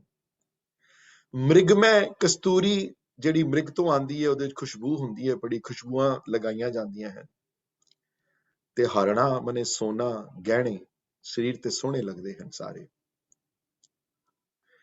ਤੇ ਇਹ ਮਹਾਰਾਜ ਇਹ ਗੱਲ ਕਹਿੰਦੇ ਹਨ ਇੱਥੇ, ਇਹ ਗੱਲ ਫੋਕਸ ਇਸ ਗੱਲ ਤੇ ਨਹੀਂ ਹੈ ਕਿ ਕਿਹੜੀਆਂ ਚਾਰ ਚੀਜ਼ਾਂ ਚੂਜ਼ ਕੀਤੀਆਂ ਨੇ ਇੱਥੇ। ਫੋਕਸ ਮੈਂ ਇਹ ਸ਼ਬਦ ਤਾਂ ਵੀ ਚੁਣਿਆ ਇਸ ਗੱਲ ਦਾ ਕਿ ਗੁਰੂ ਗ੍ਰੰਥ ਸਾਹਿਬ ਮਹਾਰਾਜ ਦੀ ਬਾਣੀ ਵਿੱਚ ਕਿਧਰੇ ਵੀ ਇੱਕ ਲਾਈਨ ਨਹੀਂ ਹੈ ਕਿ ਇਹ ਪ੍ਰੇਮਾ ਭਗਤੀ ਦਾ ਗੁਣ ਸਿਰਫ ਸਿੱਖਾਂ ਵਾਸਤੇ ਹੈ, ਜਾਂ ਮੁਸਲਮਾਨਾਂ ਵਾਸਤੇ ਹੈ, ਜਾਂ ਹਿੰਦੂਆਂ ਵਾਸਤੇ ਹੈ, ਜਾਂ ਕ੍ਰਿਸਚਨਸ ਵਾਸਤੇ ਹੈ, ਕਿਸੇ ਹੋਰ ਧਰਮ ਵਾਸਤੇ ਹੈ। ਇਹ ਮਾਨਵਤਾ ਦਾ ਗੁਣ ਉਹਨਾਂ ਨੇ ਡਿਫਾਈਨ ਕੀਤਾ ਇੱਥੇ, ਵੀ ਕਿਸੇ ਵੀ ਸਰੀਰ ਤੇ ਇਹ ਚਾਰ ਚੀਜ਼ਾਂ ਚੜਨ ਤੇ ਸ਼ੋਭਾ ਦਿੰਦੀਆਂ ਹਨ। ਉਸ ਕਿਸੇ ਵੀ ਸਰੀਰ ਨੂੰ, ਉਹ ਕੋਈ ਵੀ ਹੋਵੇ, ਚਾਹੇ ਉਹ ਕਿਸੇ ਧਰਮ ਦਾ ਹੋਵੇ, ਡਜ਼ਨਟ ਮੈਟਰ। ਕੇਸਰ ਕੁਸਮ ਮ੍ਰਿਗ ਮੈਂ ਹਰਣਾ ਕਿਸੇ ਸਰੀਰ ਤੇ ਜਦ ਚੜੇਗਾ ਤੇ ਉਸ ਸਰੀਰ ਦੀ ਸ਼ੋਭਾ ਲੱਗੇਗਾ। ਤੇ ਕਹਿੰਦੇ ਹਨ ਭਗਤਾਂ ਦਾ ਰੂਪ ਵੀ ਇੰਜ ਹੀ ਹੈ ਮੇਰੇ ਦਾਤਾ, ਚੰਦਨ ਭਗਤਾ ਜੋਤ ਇਨੇ ਹੀ। ਇਹ ਇਨੇ ਹੀ ਮਨੇ ਇੱਕ ਇਹੋ ਚੀਜ਼ ਹੀ। ਤੇ ਚੰਦਨ ਭਗਤਾਂ ਦੀ ਜੋਤ ਵੀ ਚੰਦਨ ਵਰਗੂ ਹੈ। ਤੇ ਚੰਦਨ ਦਾ ਇੱਕ ਹੈ ਕਿ ਚੰਦਨ ਆਪਣੀ ਖੁਸ਼ਬੂ, ਚਾਹੇ ਸੱਪ ਲਿਪਟੇ ਉਸਨੂੰ, ਚਾਹੇ ਨੇੜੇ ਆਵੇ, ਬਾਂਸ ਉਹਦੇ ਨੇੜੇ ਆਵੇ, ਚਾਹੇ ਕੋਈ ਵੀ ਨੇੜੇ ਆਵੇ, ਉਹਨੇ ਆਪਣੀ ਖੁਸ਼ਬੂ ਦੇਣੀ ਹੀ ਦੇਣੀ ਹੈ। ਉਹ ਖੁਸ਼ਬੂ ਦੇਣ ਨੂੰ ਹਟਦਾ ਨਹੀਂ, ਚਾਹੇ ਕੋਈ ਵੀ ਨੇੜੇ ਆਵੇ। ਤੇ ਚੰਦਨ ਭਗਤਾਂ ਜੋਤ ਇਨੇ ਹੀ ਸਰਬੇ ਪਰਮਲ ਕਰਨਾ। ਪਰਮਲ ਮਨੇ ਖੁਸ਼ਬੂ ਕਰ ਦੇਣਾ, ਸਾਰੇ ਵਾਤਾਵਰਣ ਨੂੰ ਇੱਕ ਸੁਗੰਧਿਤ ਆ ਜਾਂਦੀ ਹੈ। ਤੇ ਪ੍ਰਮਾਤਮਾ ਦੇ ਭਗਤ ਜਿਨ੍ਹਾਂ ਨੂੰ ਪ੍ਰੇਮਾ ਭਗਤੀ ਦਾ ਇਹ ਗੁਣ ਮਿਲ ਜਾਂਦਾ ਹੈ ਮੇਰੇ ਦਾਤਾ, ਜਿਨ੍ਹਾਂ ਨੂੰ ਇਹ ਭੀਖ ਮਿਲ ਗਈ ਹੈ, ਜਿਨ੍ਹਾਂ ਨੂੰ, ਉਹ ਚੰਦਨ ਵਰਗੇ ਹਨ, ਉਹ ਭਗਤ ਚੰਦਨ ਵਰਗੇ ਹਨ, ਉਹ ਸਭ ਨੂੰ ਪਰਮਲ ਕਰਦੇ ਹਨ। ਉਹ ਚਾਹੇ ਜਿਸੇ ਧਰਮ ਦਾ ਵੀ ਆ ਕੇ ਨਾਲ ਬੈਠ ਜਾਵੇ, ਉਹ ਉਸ ਧਰਮ ਦੇ ਜਿਹੜਾ ਵੀ ਮਰਜ਼ੀ ਆ ਕੇ ਬੈਠ ਜਾਵੇ, ਸਾਰਾ ਵਾਤਾਵਰਣ ਸੁਗੰਧਿਤ ਹੋ ਜਾਂਦਾ ਹੈ, ਸਾਰਾ ਇਨਵਾਇਰਨਮੈਂਟ ਜਿਹੜਾ ਵੈ ਸੁਗੰਧਿਤ ਹੋ ਜਾਂਦਾ ਹੈ ਮੇਰੇ ਦਾਤਾ। ਤੁਸੀਂ ਕੇਸਰ ਕੁਸਮ ਮ੍ਰਿਗ ਮੇ ਹਰਣਾ ਸਰਬ ਸਰੀਰੀ ਚੜਨਾ, ਚੰਦਨ ਭਗਤਾਂ ਜੋਤ ਇਨੇ ਹੀ ਸਰਬੇ ਪਰਮਲ, ਸਾਰਿਆਂ ਨੂੰ ਪਰਮਲ ਕਰਦਾ ਹੈ ਉਹ, ਕਿਉਂਕਿ ਭਗਤ ਚੰਦਨ ਵਰਗੇ ਹਨ। ਤੇ ਅੱਗੇ ਐਗਜ਼ਾਮਪਲ ਦੇਖੋ, ਕਹਿੰਦੇ ਦੇਖੋ ਕੀ ਪਟ ਭਾਂਡਾ ਕਹੇ ਨਾ ਕੋਈ, ਕੀ ਮਤਲਬ ਘਿਓ ਜਿਹਦੇ ਨਾਲ ਖਾਣੇ ਬਣਦੇ ਹਨ, ਜਿਹਨਾਂ ਪੱਟ ਰੇਸ਼ਮ ਦੇ ਕੱਪੜੇ, ਭਾਂਡਾ ਉਹਨਾਂ ਨੂੰ ਇਹਨਾਂ ਘੀ ਤੇ ਪੱਟ ਨੂੰ ਕੋਈ ਭੰਡਦਾ ਨਹੀਂ, ਕੋਈ ਕ੍ਰਿਟਿਸਾਈਜ਼ ਨਹੀਂ ਕਰਦਾ, ਕਿਉਂਕਿ ਇਹ ਦੋਨੋਂ ਚੀਜ਼ਾਂ ਸਰੀਰ ਨੂੰ ਢਕਣਾ ਤੇ ਖਾਣਾ, ਦੋ ਚੀਜ਼ਾਂ ਬਹੁਤ ਇੰਪੋਰਟੈਂਟ। ਕਿਸੇ ਧਰਮ ਦਾ ਵੀ ਹੋਵੇ, ਘੀ ਤੇ ਪੱਟ ਨੂੰ ਕੋਈ ਨਹੀਂ ਭੰਡੇਗਾ। ਕਿਉਂ ਭੰਡੇਗਾ? ਕਿਉਂਕਿ ਖਾਣਾ ਉਸਨੇ ਖਾਣਾ ਹੀ ਖਾਣਾ, ਕੱਪੜੇ ਉਸਨੇ ਪਹਿਨਣੇ ਹੀ ਪਹਿਨਣੇ। ਤੇ ਇਸੀ ਵਾਸਤੇ ਪ੍ਰਮਾਤਮਾ ਦੇ ਭਗਤ ਜਿਹੜੇ ਹਨ, ਉਹ ਕਿਸੇ ਵੀ ਵਰਣ ਦੇ, ਜਾਤ ਦੇ, ਕਿਸੇ ਵੀ ਧਰਮ ਦੇ ਹੋਵਣ, ਉਹ ਹਮੇਸ਼ਾ ਵਰਣ ਵਿੱਚ ਹਨ, ਉਹ ਹਮੇਸ਼ਾ ਪਿਆਰ ਵਿੱਚ ਹਨ, ਉਹ ਹਮੇਸ਼ਾ ਡੁੱਬੇ ਹਨ। ਐਸਾ ਭਗਤ ਵਰਣ ਮੇ ਹੋਏ। ਜਿਸ ਤਰ੍ਹਾਂ ਘੀ ਤੇ ਪੱਟ ਨੂੰ ਕੋਈ ਭੰਡ ਨਹੀਂ ਸਕਦਾ, ਜਿਸ ਤਰ੍ਹਾਂ ਕੇਸਰ ਕੁਸਮ ਮ੍ਰਿਗ ਮੇ ਹਰਣਾ ਨੂੰ ਹਰ ਸਰੀਰ ਤੇ ਚੜ੍ਹਨਾ ਖੂਬਸੂਰਤ ਲੱਗਦਾ ਹੈ, ਭਗਤ ਚਾਹੇ ਕਿਸੇ ਵਰਣ ਦਾ ਹੋਵੇ, ਭਗਤ ਪ੍ਰੇਮਾ ਭਗਤੀ ਵਾਲਾ ਚਾਹੇ ਕਿਸੇ ਧਰਮ ਦਾ ਹੋਵੇ, ਚਾਹੇ ਮੁਸਲਮਾਨ ਹੋਵੇ, ਚਾਹੇ ਸੂਫੀ ਹੋਵੇ, ਚਾਹੇ ਸਨਾਤਨੀ ਹੋਵੇ, ਚਾਹੇ ਵੈਸ਼ਨਵ ਹੋਵੇ, ਚਾਹੇ ਸ਼ਿਵ ਹੋਵੇ, ਚਾਹੇ ਅਘੋਰੀ ਹੋਵੇ, ਚਾਹੇ ਮੁਸਲਮਾਨ ਹੋਵੇ, ਚਾਹੇ ਸ਼ੀਆ ਹੋਵੇ, ਚਾਹੇ ਸੁੰਨੀ ਹੋਵੇ, ਉਹ ਹਮੇਸ਼ਾ ਵਰਣ ਵਿੱਚ ਹੈ, ਹਮੇਸ਼ਾ ਉਤਲੀ ਜਗ੍ਹਾ ਤੇ ਉੱਤੇ ਹੈ। ਉਹਦੇ ਉਹ ਹਰ ਵਰਣ ਵਿੱਚ ਹੈ, ਭਾਵ ਉਹਦੀ ਅਵਸਥਾ ਬਹੁਤ ਉੱਚੀ ਹੈ ਉਸਦੀ, ਕਿਸੇ ਧਰਮ ਦਾ ਵੀ ਹੋਵੇ। ਦੇਖੋ ਕਿਤਨੀ ਇੱਕ ਓਵਰਆਲ ਇੱਕ ਇਨਕਲੂਸਿਵ ਮੈਸੇਜ ਹੈ ਇਸ ਸ਼ਬਦ ਦਾ। ਤੇ ਲਾਸਟ ਵਿੱਚ ਆ ਕੇ ਦਰ ਤੋਂ ਮੰਗਦੇ ਹਨ ਇਹ ਗੱਲ ਕਿ ਨਾਨਕ ਨੂੰ ਪਤਾ ਹੈ, ਗੁਰੂ ਨਾਨਕ ਨੂੰ ਪਤਾ ਹੈ ਕਿ ਇਹ ਭੀਖਿਆ ਕਿੱਥੋਂ ਮਿਲਣੀ ਹੈ, ਇਹ ਭੀਖ ਮੇਰੀ ਕੌਣ ਦੇ ਸਕਦਾ ਹੈ। ਤੇਰੇ ਨਾਮ ਨਿਵੇਂ ਰਹੇ ਲਿਵ ਲਾਏ, ਜਿਹੜੇ ਤੇਰੇ ਨਾਮ ਦੇ ਮੰਮੇ ਨੂੰ ਸਿਹਾਰੀ ਹੈ, ਜਿਹੜੇ ਤੇਰੇ ਨਾਮ ਵਿੱਚ ਜਿਹੜੇ ਤੇਰੇ ਪੇ ਪ੍ਰੇਮਾ ਭਗਤੀ ਵਿੱਚ ਡੁੱਬ ਕੇ ਨਿਮਰਤਾ ਵਾਲਾ ਜੀਵਨ ਗੁਜ਼ਾਰਦੇ ਹਨ, ਨਿਵੇਂ ਹਨ, ਜਿਹੜੇ ਨਿਵਦੇ ਹਨ, ਜਿਹੜੇ ਤੇਰੇ ਨਾਮ ਵਿੱਚ ਨਿਵਦੇ ਹਨ, ਤੇ ਰਹੇ ਲਿਵ ਲਾਏ, ਜਿਨ੍ਹਾਂ ਦੀ ਲਿਵ ਜਿਹੜੀ ਹੈ ਪ੍ਰਮਾਤਮਾ ਨਾਲ ਲੱਗੀ ਹੋਈ ਹੈ, ਜਿਹੜੇ ਨਿਤਾ ਨਿਤ ਇਹ ਅਰਦਾਸ ਕਰਦੇ ਹਨ ਹੁਣ ਤੈਨੂੰ ਮਿਲਣ ਦੀ, ਜਿਹੜੀ ਨਿਤਾ ਨਿਤ ਇਹ ਅਰਦਾਸ ਕਰਦੇ ਹਨ ਤੂੰ ਮੈਨੂੰ ਭੀਖਿਆ ਦੇ ਰੂਪ ਵਿੱਚ ਮਿਲ ਜਾਏ, ਤੇਰੇ ਨਾਮ ਨਿਵੇਂ ਰਹੇ ਲਿਵ ਲਾਏ, ਜਿਹੜੇ ਜੁੜੇ ਹੋਏ ਤੇਰੇ ਇਸ ਤਰ੍ਹਾਂ ਦੇ ਬੰਦੇ ਜਿਹੜੇ ਹਨ, ਨਾਨਕ ਤਿੰਨ ਦਰ ਭੀਖਿਆ ਪਾਏ। ਹੈ ਨਾਨਕ, ਤਿੰਨ ਮਨੇ ਉਹ ਕਿਹੜੇ ਤਿੰਨ? ਕਿਸੇ ਪਾਸੇ ਆਇਆ ਵਰਡ ਤਿੰਨ ਆਇਆ ਹੈ, ਤੇਰੇ ਨਾਮ ਨਿਵੇਂ ਰਹੇ ਲਿਵ ਲਾਏ ਵਾਲੇ, ਉਹ ਜਿਹੜੇ ਤੇਰੇ ਨਾਮ 'ਚ ਜੁੜੇ ਹੋਏ ਹਨ। ਨਾਨਕ ਤਿੰਨ ਦਰ, ਨਾਨਕ ਕਹਿੰਦੇ ਹਨ ਉਹਨਾਂ ਦੇ ਦਰ ਦੇ ਉੱਤੇ ਇਹ ਭੀਖਿਆ, ਇਹ ਭੀਖ ਜਿਹੜੀ ਹੈ ਇਹ ਉਹ ਹੀ ਦੇ ਸਕਦੇ ਹਨ, ਹੋਰ ਕੋਈ ਨਹੀਂ ਦੇ ਸਕਦਾ। ਇਸ ਤੋਂ ਸਿਵਾਏ ਇਹ ਭੀਖ ਦੇਣ ਵਾਲਾ ਕੋਈ ਨਹੀਂ, ਪ੍ਰਮਾਤਮਾ ਦੇ ਸਕਦਾ ਹੈ ਭੀਖ, ਤੇ ਇੱਕ ਭੀਖ ਦੇਣ ਵਾਲਾ ਉਹ ਹੈ ਜਿਹੜੇ ਜੁੜਿਆਂ ਦੀ ਸੰਗਤ ਵਿੱਚੋਂ ਇਹ ਭੀਖ ਮਿਲਦੀ ਹੈ। ਇਹ ਉਹਨਾਂ ਸਾਧੂਆਂ ਸੰਤਾਂ ਕੋਲੋਂ, ਤੇ ਇਹ ਕੋਈ ਇਹੋ ਜਿਹੇ ਸੰਤ ਨਹੀਂ ਜਿਹੜੇ ਕਿ ਜਿਨ੍ਹਾਂ ਨੇ ਗਿਰਵਾ ਕੱਪੜਾ ਪਹਿਨਿਆ ਹੋਵੇ, ਜਿਨ੍ਹਾਂ ਨੇ ਵਾਈਟ ਕੱਪੜੇ ਪਹਿਨੇ ਹੋਣ ਤੇ ਦਾੜਾ ਵੱਡਾ ਹੋਵੇ ਤੇ 1000 ਜਿਹਦੇ ਚੇਲੇ ਹੋਣ। ਇਹ ਮੇਰੇ ਤੁਹਾਡੇ ਵਰਗੇ ਜਿਹੜੀ ਆਮ ਜ਼ਿੰਦਗੀ ਜੀਣ ਵਾਲੇ, ਜਿਹੜੇ ਆਮ ਗ੍ਰਹਸਥੀ ਜਿਹੜੇ ਹਨ, ਜਿਹੜੇ ਸਵੇਰੇ ਰੋਜ਼ ਆਫਿਸ ਜਾਂਦੇ ਹਨ, ਵਾਪਸ ਆਉਂਦੇ ਹਨ ਘਰ, ਬੱਚਿਆਂ ਦੀ ਦੇਖਭਾਲ ਕਰਦੇ ਹਨ, ਹਸਬੈਂਡ ਵਾਈਫ ਹਨ, ਮਾਪਿਓ ਦੀ ਦੇਖਭਾਲ ਕਰਦੇ ਹਨ, ਇਹ ਉਹਨਾਂ ਵਾਸਤੇ ਜਿਹੜੇ ਆਮ, ਜਿਹੜੇ ਰੈਗੂਲਰ ਜਿਹੜੇ ਪੀਪਲ ਮੇਰੇ ਤੁਹਾਡੇ ਵਰਗੇ ਜਿਹੜੇ ਜੁੜੇ ਹਨ ਉਸ ਦਰ ਨਾਲ, ਨਾਨਕ ਤਿੰਨ ਦਰ ਭੀਖਿਆ ਪਾਏ। ਇਹ ਭੀਖਿਆ, ਇਹ ਭੀਖ ਜਿਹੜੀ ਹੈ ਉੱਥੋਂ ਮਿਲ ਸਕਦੀ ਹੈ। ਦੇਖੋ ਕਿਸ ਤਰ੍ਹਾਂ ਪੂਰੇ ਸ਼ਬਦ ਵਿੱਚ ਉਹਨਾਂ ਨੇ ਇਸ ਤੇ ਜਦੋਂ ਗਾਏ ਇਸ ਸ਼ਬਦ ਨੂੰ ਬਾਰ-ਬਾਰ, ਤੇ ਫਿਰ ਇਹ ਭੀਖ ਦੀ ਜਿਹੜੀ ਕਨਸੈਪਟ ਜਿਹੜਾ ਹੈ, I'm going to stop sharing the screen here, ਇਹਦੇ 'ਚ ਹੋਰ ਕਲੈਰਿਟੀ ਆ ਜਾਂਦੀ ਹੈ ਇਸ ਸ਼ਬਦ ਦੀ, ਇਸ ਸ਼ਬਦ ਦੇ ਭਾਵ ਦੇ ਉੱਤੇ। ਸੋ ਇਹ ਮੈਂ ਸ਼ੇਅਰ ਤਾਂ ਕੀਤਾ, ਮੈਂ ਕਿਹਾ ਤਾਂ ਕਿ ਤੁਹਾਨੂੰ ਪਤਾ ਲੱਗ ਜਾਵੇ ਕਿ ਅਰਦਾਸ ਦੀ ਕਿਤਨੀ ਕੋਈ ਇੰਪੋਰਟੈਂਸ ਹੈ ਔਰ ਇਹ ਪਹਿਲੇ ਲੇਕਿਨ ਸਭ ਤੋਂ ਵੱਡੀ ਚੀਜ਼ਾਂ ਅੰਦਰ ਪਿਆਸ ਲੱਗ ਜਾਣੀ ਉਸ ਪਰਮਾਤਮਾ ਉਸ ਨਾਮ ਦੀ ਦਾਤ ਮਿਲਣ ਦੇ ਜਾਂ ਪ੍ਰੇਮਾ ਭਗਤੀ ਦੀ ਦਾਤ ਮਿਲਣ ਦੇ ਪ੍ਰਮਾਤਮਾ ਨਾਲ ਰਿਲੇਸ਼ਨਸ਼ਿਪ ਬਣਾਉਣ ਦੇ ਫਿਰ ਉਹ ਅਰਦਾਸ ਕਿਸ ਤਰ੍ਹਾਂ ਫਿਰ ਕੰਮ ਆਉਂਦੀ ਹੈ ਅੱਗੇ ਤੇ ਔਰ ਕਿਸ ਤਰ੍ਹਾਂ ਬੰਦਾ ਅਰਦਾਸ ਕਰਦਾ ਹੈ ਕਿੱਥੋਂ ਇਹ ਭੀਖ ਮਿਲਦੀ ਹੈ ਸੁਖਮਨੀ ਸਾਹਿਬ ਦੀ ਬਾਣੀ ਵਿੱਚ ਹੀ ਬੜੀ ਵਿਆਖਿਆ ਨੇ ਉਹ ਵੀ ਮੈਂ ਇੱਕ ਛੋਟਾ ਸ਼ੇਅਰ ਕਰਾਂਗਾ ਹੁਣੇ but I'm going to stop here for a second and see if anybody has any questions though on the Shabad we just discussed though and if any ਕੋਈ ਚੀਜ਼ ਨਾ ਸਮਝ ਆਈ ਹੋਵੇ ਜਾਂ ਕੋਈ ਕਮੈਂਟ ਦੇਣਾ ਹੋਵੇ ਤੇ ਪਲੀਜ਼ ਆਪਣੇ ਆਪ ਨੂੰ ਅਨਮਿਊਟ ਕਰਕੇ ਮੇਰੇ ਨਾਲ ਸ਼ੇਅਰ ਕਰ ਲਓ I'm going to wait for 30 seconds 10 seconds or so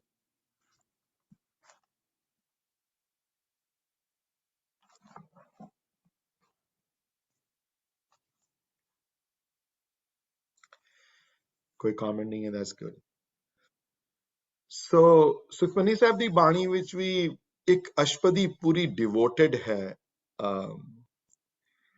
ਤੇ ਅਸ਼ਪਦੀ ਨੰਬਰ 20 ਉਹ ਪੂਰੀ ਅਸ਼ਪਦੀ ਹੀ ਇੱਕ ਯਾਚਨਾ ਦੇ ਉੱਤੇ ਡਿਵੋਟਡ ਲਿਖੀ ਨਹੀਂ ਅਸ਼ਪਦੀ ਤੇ ਜੇ ਪੂਰੀ ਸੁਖਮਨੀ ਸਾਹਿਬ ਪੜਨ ਦਾ ਟਾਈਮ ਨਾ ਹੋਵੇ ਤੇ ਜੇ ਕਿਸੇ ਨੇ ਆਪਣੇ ਅੰਦਰ ਉਹ ਪਿਆਸ ਜਗਾਣੀ ਹੋਵੇ ਤੇ ਇੱਕ ਮੇਰੀ ਰეკਮੈਂਡੇਸ਼ਨ ਹੈ ਕਿ 20th ਪੌੜੀ 20th ਅਸ਼ਪਦੀ ਨੂੰ ਫਿਰ ਉਹਦਾ ਜਾਪ ਜਿਹੜਾ ਵੈ ਨਿਰੰਤਰ ਜਾਪ ਕਰੇ ਉਸ 20th ਅਸ਼ਪਦੀ ਦਾ ਕਿਉਂਕਿ 20th ਅਸ਼ਪਦੀ ਦਾ ਜਾਪ ਤਾਂ ਮੈਂ ਕਹਿੰਦਾ ਕਿਉਂਕਿ ਉਸ ਅਸ਼ਪਦੀ ਵਿੱਚ ਪ੍ਰਮਾਤਮਾ ਅੱਗੇ ਅਰਦਾਸ ਕੀਤੀ ਨੇ ਕਿ ਮੇਰੀ ਝੋਲੀ ਵਿੱਚ ਨਾਮ ਪਾਓ ਮੇਰੀ ਝੋਲੀ ਵਿੱਚ ਆਪਣਾ ਪਿਆਰ ਬਖਸ਼ ਦਿਓ ਮੇਰੀ ਝੋਲੀ ਵਿੱਚ ਉਹਨਾਂ ਦਾ ਸੰਗਤ ਬਖਸ਼ ਦਿਓ ਜਿਹੜੇ ਤੇਰੇ ਨਾਲ ਜੁੜੇ ਹੋਏ ਹਨ ਕਿਉਂਕਿ ਕਈ ਸ਼ਬਦ ਜਿਹੜੇ ਹਨ ਜਿਵੇਂ ਤਿਲੰਗ ਦਾ ਸ਼ਬਦ ਜਿਹੜਾ ਮੈਂ ਡਿਸਕਸ ਕੀਤਾ ਹੁਣੇ ਕਈ ਨਹੀਂ ਫੈਮਿਲੀਅਰ ਹੈ ਵਾਲੀ ਬਾਣੀ ਘੱਟ ਪੜ੍ਹਦੇ ਆ ਕਿਉਂਕਿ ਸੁਖਮਨੀ ਬਾਣੀ ਨਿਤਾ ਪ੍ਰਿਤ ਪੜ੍ਹੀ ਜਾਂਦੀ ਹੈ ਬਹੁਤ ਜ਼ਿਆਦਾ ਤੇ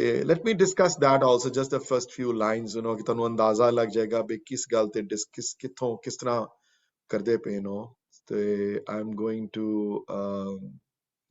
first make sure I have picked out the right thing though and then I'll share the screen. Surinder ji, you're talking about Jachak Jan? Hanji. You'll be proud of me, Kamal. This time I did my homework. मैं देखा मैं कर सकता आप ही कर सकता. I'm so happy with myself. I ਮੈਨੂੰ ਇੱਕ ਕੋਈ doubt ਹੁੰਦਾ ਹੈ ਕਿ ਹਮੇਸ਼ਾ ਕਿ what I'm showing are other people able to see it or not, So ਤੁਸੀਂ ਨੋਟਿਸ ਕਰੋ ਕਿ ਬੜੀ ਵਾਰੀ ਮਹਾਰਾਜ ਦੀ ਤਾਬਿਆ ਬੈਠਣ ਤੋਂ ਪਹਿਲੇ ਇਸ ਸ਼ਬਦ ਦਾ ਮੰਗਲਾਚਰਨ ਹੁੰਦਾ ਹੈ ਬਹੁਤ ਲੋਕ ਇਸ ਸ਼ਬਦ ਦਾ ਮੰਗਲਾਚਰਨ ਕਰਦੇ ਹਨ ਕਿਉਂ ਮੰਗਲਾਚਰਨ ਕਰਦੇ ਹਨ ਕਿਉਂਕਿ ਵਿਚਾਰਾ ਕਰੇ ਕਿ ਫਿਰਤ ਪ੍ਰਭ ਆਇਆ ਉਹ ਮੈਂ ਕੀ ਕਰੇ ਉਹ ਬੰਦਾ ਦੇਖੋ ਇੱਕ ਸਟੇਜ ਆਉਂਦੀ ਹੈ ਲਾਈਫ ਵਿੱਚ ਜਦੋਂ ਬੰਦਾ ਥੱਕ ਜਾਂਦਾ ਹੈ ਜਦੋਂ ਹਾਰ ਜਾਂਦਾ ਹਰ ਚੀਜ਼ ਤੋਂ ਕਿਉਂਕਿ ਫਿਰ ਉਹਨੂੰ ਸਮਝ ਇਸ ਗੱਲ ਦੀ ਆ ਜਾਂਦੀ ਹੈ ਕਿ ਇਹਨਾਂ ਮਟੀਰੀਅਲ ਚੀਜ਼ਾਂ ਜਿਹੜੀਆਂ ਮੈਂ ਇਕੱਠੀਆਂ ਕੀਤੀਆਂ ਹਨ ਪੂਰੀ ਲਾਈਫ ਵਿੱਚ ਇੱਕ ਅੰਦਾਜ਼ਾ ਉਸਨੂੰ ਹੋ ਜਾਂਦਾ ਕਿ ਇਹਨਾਂ ਤੋਂ ਸੁੱਖ ਜਿਹੜਾ ਮਿਲਣਾ ਸੀ ਉਹ ਮਿਲ ਚੁੱਕਿਆ ਸੁੱਖ ਤੇ ਅੰਤਰੀਵੀ ਸੁੱਖ ਮਿਲ ਨਹੀਂ ਪਾ ਰਿਹਾ ਇਹਨਾਂ ਚੀਜ਼ਾਂ ਤੋਂ ਤੇ ਉੱਥੇ ਫਿਰ ਬੰਦਾ ਹਾਰ ਜਾਂਦਾ ਫਿਰ ਬੰਦਾ ਤੇ ਫਿਰ ਆ ਕੇ ਬੰਦਾ ਫਿਰ ਉੱਥੇ ਅਰਦਾਸ ਕਰਦਾ ਫਿਰ ਸੜ ਪੈਂਦਾ ਉਹਦੀ ਫਿਰਤ ਪ੍ਰਭ ਆਇਆ ਪਰਿਆ ਤੋਂ ਸਰਣ ਆਈ ਫਿਰ ਮੈਂ ਕੀ ਕਰਾਂ ਹੁਣ ਦੱਸ ਉਹ ਨਾਨਕ ਕੀ ਪ੍ਰਭ ਬੇਨਤੀ ਹੈ ਇੱਥੇ ਨਾਨਕ ਬੇਨਤੀ ਕਰਦੇ ਹਨ ਗੁਰੂ ਅਰਜਨ ਦੇਵ ਮਹਾਰਾਜ ਕਿਉਂਕਿ ਆਪਣੀ ਅਰਦਾਸ ਆਪੇ ਲਿਖੀ ਨੇ ਤੇ ਆਪਣੀ ਅਰਦਾਸ ਜਦੋਂ ਆਪ ਲਿਖੀ ਜਦੋਂ ਅਰਦਾਸ ਜਦੋਂ ਲਿਖੀ ਨੇ ਆਪ ਤੇ ਫਿਰ ਉਹਦੇ ਵਿੱਚ ਤਾਕਤ ਜ਼ਿਆਦਾ ਹੈ ਆਪਣੀ ਭਗਤੀ ਲਾਏ ਮੇਰੀ ਭਗਤੀ ਲਾ ਦਿਓ ਤੁਸੀਂ ਆਪਣੀ ਭਗਤੀ ਨਾਲ ਮੈਨੂੰ ਜੋੜ ਦਿਓ ਤੁਸੀਂ ਤੇ ਬੜੀ ਵਾਰੀ ਇਹ ਮੰਗਲਾਚਰਨ ਤਾਬਿਆ ਬੈਠਣ ਤੋਂ ਪਹਿਲੇ ਕੀਤਾ ਜਾਂਦਾ ਹੈ ਬਾਣੀ ਪੜਨ ਤੋਂ ਪਹਿਲੇ ਕਿ ਹੇ ਮੇਰੇ ਦਾਤਾ ਤੇਰੀ ਬਾਣੀ ਪੜਨ ਜਾਂਦਾ ਤੇਰੇ ਦਰਸ਼ਨ ਤੇਰੀ ਬਾਣੀ ਰੂਪ ਪ੍ਰਮਾਤਮਾ ਦੇ ਤੁਹਾਡੇ ਸਰੂਪ ਦੇ ਦਰਸ਼ਨ ਕਰਨੇ ਹਨ ਮੈਂ ਹੁਣ ਜਾਂ ਵਾਕ ਲੈਣਾ ਹੈ ਜਾਂ ਬਾਣੀ ਪੜ੍ਹਨੀ ਹੈ ਮੇਰੀ ਅਰਦਾਸ ਹੈ ਕਿ ਇਸ ਬਾਣੀ ਨਾਲ ਮੈਨੂੰ ਜੋੜ ਦਿਓ ਭਗਤੀ ਮੈਨੂੰ ਦੇ ਇਹ ਭਗਤੀ ਦਾ ਦਾਨ ਮੇਰੀ ਝੋਲੀ ਚ ਪਾ ਦਿਓ ਤੁਸੀਂ ਹੁਣ ਅਸ਼ਪਤੀ ਸ਼ੁਰੂ ਹੁੰਦੀ ਹੈ ਤੇ ਹੁਣ ਦਾਨ ਮੰਗਦੇ ਹਨ ਤੇ ਜਾਚਕ ਬਣ ਕੇ ਜਾਚਕ ਭਿਖਾਰੀ ਕਿਉਂ ਕਹਿੰਦੇ ਨੇ ਇੱਥੇ ਵੀ ਮੈਂ ਸੈਕੰਡ ਐਗਜ਼ਾਮਪਲ ਤੁਹਾਨੂੰ ਦਿੰਦਾ ਜਿਹੜੀ ਬਾਣੀ ਆਮ ਪੜਨ ਵਿੱਚ ਆਉਂਦੀ ਹੈ ਜਿਹੜੀ ਪਹਿਲੇ ਵੀ ਬੜੀ ਵਾਰੀ ਐਗਜ਼ਾਮਪਲ ਦਿੱਤੀਆਂ ਮੈਂ ਇਹਦੀਆਂ ਕਿ ਜਾਚਕ ਜਨ ਜਾਚੇ ਪ੍ਰਭ ਦਾਨ ਮੰਗਿਆ ਹੈ ਜਾਚਕ ਨੇ ਤੇ ਕਰ ਕਿਰਪਾ ਦੇਵੋ ਹਰ ਨਾਮ, ਨਾਮ ਆਪਣਾ ਦੇ ਦਿਓ, ਭਾਵ ਪ੍ਰੇਮਾ ਭਗਤੀ ਦਾ ਭਿਖਾਰੀ ਵਾਸਤੇ ਭੀਖ ਜਿਹੜੀ ਹੈ ਮੇਰੀ ਮੇਰੀ ਪੂਰੀ ਕਰ ਦਿਓ। ਹੁਣ ਦੇਖੋ ਪਤਾ ਹੈ ਕਿੱਥੋਂ ਮਿਲਣੀ ਹੈ ਭੀਖ, ਹੈ ਇਹ ਵੀ ਪਤਾ ਹੈ ਕਿ ਸਾਜਨਾ ਕੀ ਉੱਥੋਂ ਹੀ ਮਿਲਣੀ ਹੈ, ਮਿਲ ਤੇ ਸਕਦੀ ਨਹੀਂ ਕਿਧਰੇ ਹੋਰ। ਲੱਗੇ ਰਹੋ, ਮੈਂ ਕਹਿੰਦਾ ਲੱਗੇ ਰਹੋ, ਕੋਸ਼ਿਸ਼ ਕਰਦੇ ਰਹੋ, ਤੁਸੀਂ ਮਿਲੇਗੀ ਤੇ ਉੱਥੋਂ ਹੀ ਜਿੱਥੇ ਜੁੜੇ ਹੋਏ ਬੈਠੇ ਹੈ। ਜਿੱਥੇ ਜੁੜੇ ਹੋਏ ਨਹੀਂ ਬੈਠੇ ਹੋਏ ਤੁਹਾਨੂੰ ਇਹ ਭੀਖ ਕੋਈ ਨਹੀਂ ਦੇ ਸਕਦਾ ਹੋ, ਅਨਫੋਰਚੁਨੇਟਲੀ। ਕਰ ਲਓ ਕੋਸ਼ਿਸ਼ ਜਿੰਨੀ ਮਰਜ਼ੀ ਕਰਨੀ ਹੈ। ਕਿੱਥੋਂ ਸਾਜਨਾ ਕੀ ਉਹਨਾਂ ਨੂੰ ਪਤਾ ਹੈ ਕਿੱਥੋਂ ਮਿਲਣੀ ਹੈ, ਇਸ ਵਾਸਤੇ ਸਾਜਨਾ ਕੀ ਮੰਗੋ ਧੂੜ। ਧੂੜੀ ਤੇ ਉਹਨਾਂ ਦੀ ਮੰਗੀ ਨੇ ਜਿਹੜੇ ਜੁੜੇ ਹੋਏ ਹਨ। ਜਿਹੜੇ ਤੇ ਭਾਰ ਬ੍ਰਹਮ ਮੇਰੀ ਸਰਦਾ, ਹੈ ਮੇਰੇ ਦਾਤਾ, ਇਹ ਮੇਰੀ ਸਰਦਾ ਪੂਰੀ ਕਰ ਦਿਓ ਤੁਸੀਂ ਮੇਰੀ, ਇਹ ਉਹਨਾਂ ਦੀ ਚਰਨ ਧੂੜ ਬਖਸ਼ ਦਿਓ ਮੈਨੂੰ। ਤੇ ਅੱਜ ਕੱਲ ਹੁਣ ਚਰਨ ਧੂੜ ਦਾ ਵੀ ਕਾਨਸੈਪਟ ਰਹਿ ਗਿਆ ਹੈ ਬਿਲਕੁਲ। ਅੱਜ ਕੱਲ ਬੜੀ ਕ੍ਰਿਟਿਸਿਜ਼ਮ ਹੈ ਚਰਨ ਧੂੜ ਦੇ ਉੱਤੇ। ਇੱਕ ਟਾਈਮ ਹੁੰਦਾ ਸੀ ਕਿ ਸੰਤਾਂ ਦੀ ਚਰਨ ਧੂੜ, ਪਰ ਹੁਣ ਵੀ ਹੈ ਕਿ ਜੋੜੇ ਝਾੜਦੇ ਹਨ ਲੋਕ। ਕਈ ਦੇਖਿਆ ਬੰਗਲਾ ਸਾਹਿਬ ਜਾਓ, ਉੱਥੇ ਲਾਈਨ ਖੜੀ ਹੁੰਦੀ ਹੈ, ਡੱਬੀ ਮੱਥੇ ਤੇ ਲਗਾਇਆ ਜਾਂਦਾ ਹੈ, ਕਿਉਂਕਿ ਇਹ ਧੂੜ ਮਸਤਕ ਲਗਾਈ ਜਾਂਦੀ ਸੀ ਪਹਿਲੇ, ਕਿਉਂਕਿ ਇਹ ਮੰਨਿਆ ਜਾਂਦਾ ਸੀ ਪਤਾ ਨਹੀਂ ਕੌਣ ਆਇਆ ਹੈ, ਕਿਸ ਰੂਪ ਚ ਆਇਆ ਹੈ, ਕੋਈ ਭਗਤ ਹੀ ਆਇਆ ਹੋਵੇ, ਤੁਹਾਨੂੰ ਕੀ ਪਤਾ ਕੌਣ ਆਇਆ ਉੱਥੇ। ਤੇ ਇਹ ਇੱਕ ਚਰਨ ਧੂੜ ਦਾ ਕਾਨਸੈਪਟ ਸੀ ਜਿਹੜਾ ਹੁਣ ਡਿਸਅਪੀਅਰ ਹੁੰਦਾ ਪਿਆ। ਮੈਂ ਤੇ ਹਾਲੇ ਵੀ ਹੈ ਕਿ ਸਾਜਨਾ ਕੀ ਉਹਨਾਂ ਦੀ ਚਰਨ ਧੂੜ ਮੰਗਦਾ ਹਾਂ, ਇਹ ਮੇਰੀ ਸਰਦਾ ਪੂਰੀ ਕਰ ਦਿਓ। ਤੇ ਸਰਦਾ ਮੇਰੀ ਇਹ ਪੂਰੀ ਕਰੋ ਕਿ ਸਦਾ ਸਦਾ ਪ੍ਰਭ ਕੇ ਗੁਣ ਗਾਵੋ। ਮੈਂ ਤੇਰੇ ਗੁਣ ਭੁੱਲਾਂ ਨਾ ਤੈਨੂੰ ਮੈਂ ਕਦੀ, ਸਾਸ ਸਾਸ ਪ੍ਰਭ ਤੁਮੇ ਧਿਆਵੋ, ਤੂੰ ਨਾ ਭੁੱਲੇ ਮੈਨੂੰ ਸਵਾਸ ਸਵਾਸ। ਤੇ ਨਿਮਰਤਾ ਵਾਲਾ ਜੀਵਨ ਬਖਸ਼ ਦਿਓ ਮੈਨੂੰ, ਹੇ ਮੇਰੇ ਦਾਤਾ, ਚਰਨ ਕਮਲ ਸਿਓ ਲਾਗੇ ਪ੍ਰੀਤ। ਤੇ ਤੇਰੇ ਤੇ ਕੋਈ ਕਮਲ, ਤੇਰੇ ਤੇ ਕੋਈ ਪੈਰ ਨਹੀਂ ਹਨ, ਤੇਰੇ ਕੋਈ ਚਰਨ ਨਹੀਂ ਹਨ ਕੋਈ, ਪਰ ਸ਼ਬਦ ਰੂਪੀ ਚਰਨ ਕਮਲ ਨਾਲ ਮੇਰੀ ਪ੍ਰੀਤ ਲਗਾ ਦਿਓ। ਮੈਂ ਨਿਮਰਤਾ ਨਾਲ ਤੁਹਾਡੇ ਸ਼ਬਦ ਨੂੰ ਐਕਸੈਪਟ ਕਰਾਂ, ਗੁਰਬਾਣੀ ਮੇਰੇ ਜੀਵਨ ਦਾ ਹਿੱਸਾ ਬਣੇ। ਤੇ ਭਗਤ ਕਰੋ ਪ੍ਰਭ ਕੀ ਨਿਤ ਨੀਤ, ਮੈਂ ਤੇਰੀ ਭਗਤੀ ਹਮੇਸ਼ਾ ਨਿਤਾ ਨਿਤ ਕਰਦਾ ਰਵਾਂ। ਤੇਰੀ ਭਗਤੀ, ਤੇਰੀ ਭਗਤੀ ਵਿੱਚ ਵਿਘਨ ਨਾ ਪਵੇ ਕਦੀ ਮੇਰੀ ਭਗਤੀ ਦਾ।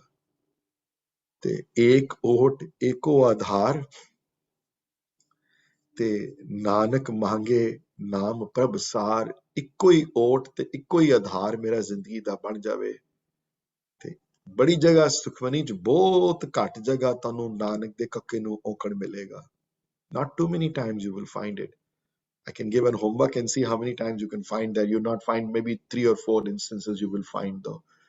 ਇੱਥੇ ਨਾਨਕ ਮੰਗਦਾ ਹੈ ਆਪ as an author, ਨਾਨਕ ਮੰਗੇ ਨਾਮ ਪ੍ਰਭ ਸਾਰ, ਨਾਨਕ ਨਾਮ ਦਾ ਦਾਨ ਪ੍ਰਮਾਤਮਾ ਕੋਲੋਂ ਮੰਗਦੇ ਹਨ। ਸੇ ਇਹ ਦਾਨ ਪੌੜੀ ਨੰਬਰ 4 ਚ ਹੀ ਮੰਗਿਆ ਨੇ ਤੇ ਪੌੜੀ ਨੰਬਰ 5 ਚ ਹੀ ਮੰਗਿਆ ਨੇ ਇਹ ਵਾਲਾ ਦਾਨ। ਤੇ ਦੇਖੋ ਪੂਰੀ ਅਸ਼ਟਪਦੀ ਵਿੱਚ ਉਹ ਇਸੀ ਕਨਸੈਪਟ ਨੂੰ ਅੱਗੇ ਫਰਦ ਕਰਨਗੇ ਕਿ ਪ੍ਰਭ ਕੀ ਦ੍ਰਿਸ਼ਟ ਮਾਂ ਸੁਖ ਹੋਏ, ਹਰ ਰਸ ਪਾਵੇ ਬਿਰਲਾ ਕੋਏ, ਜਿਨ ਚਾਖਿਆ ਸੋਜਨ ਤ੍ਰਿਪਤਾਨੇ, ਪੂਰਨ ਪੁਰਖ ਨਹੀਂ ਡੋਲਾਨੇ, ਸੁਬਰ ਪਰੇ ਪ੍ਰੇਮ ਰਸ ਰੰਗ, ਉਪਜੇ ਜਾਓ ਸਾਧ ਕੇ ਸੰਗ। ਇੱਥੇ ਵੀ ਜੇ ਸੁਬਰ ਪਰੇ ਪ੍ਰੇਮ ਰਸ ਰੰਗ ਦੀ ਗੱਲ ਆਈ ਹੈ ਤੇ ਉਪਜੇਗਾ ਕਿੱਥੋਂ? ਉਹ ਸਾਧੂ ਦੇ ਸੰਗ ਦੇ ਨਾਲ ਉਪਜਦਾ ਹੈ। ਸਾਧੂ ਦੇ ਸੰਗ ਤੋਂ ਬਿਨਾਂ ਉਪਜ ਨਹੀਂ ਸਕਦਾ। ਸਾਧੂ ਨੇ ਹੀ ਦਰਸ਼ਨ ਦੇਣੇ ਹੈ।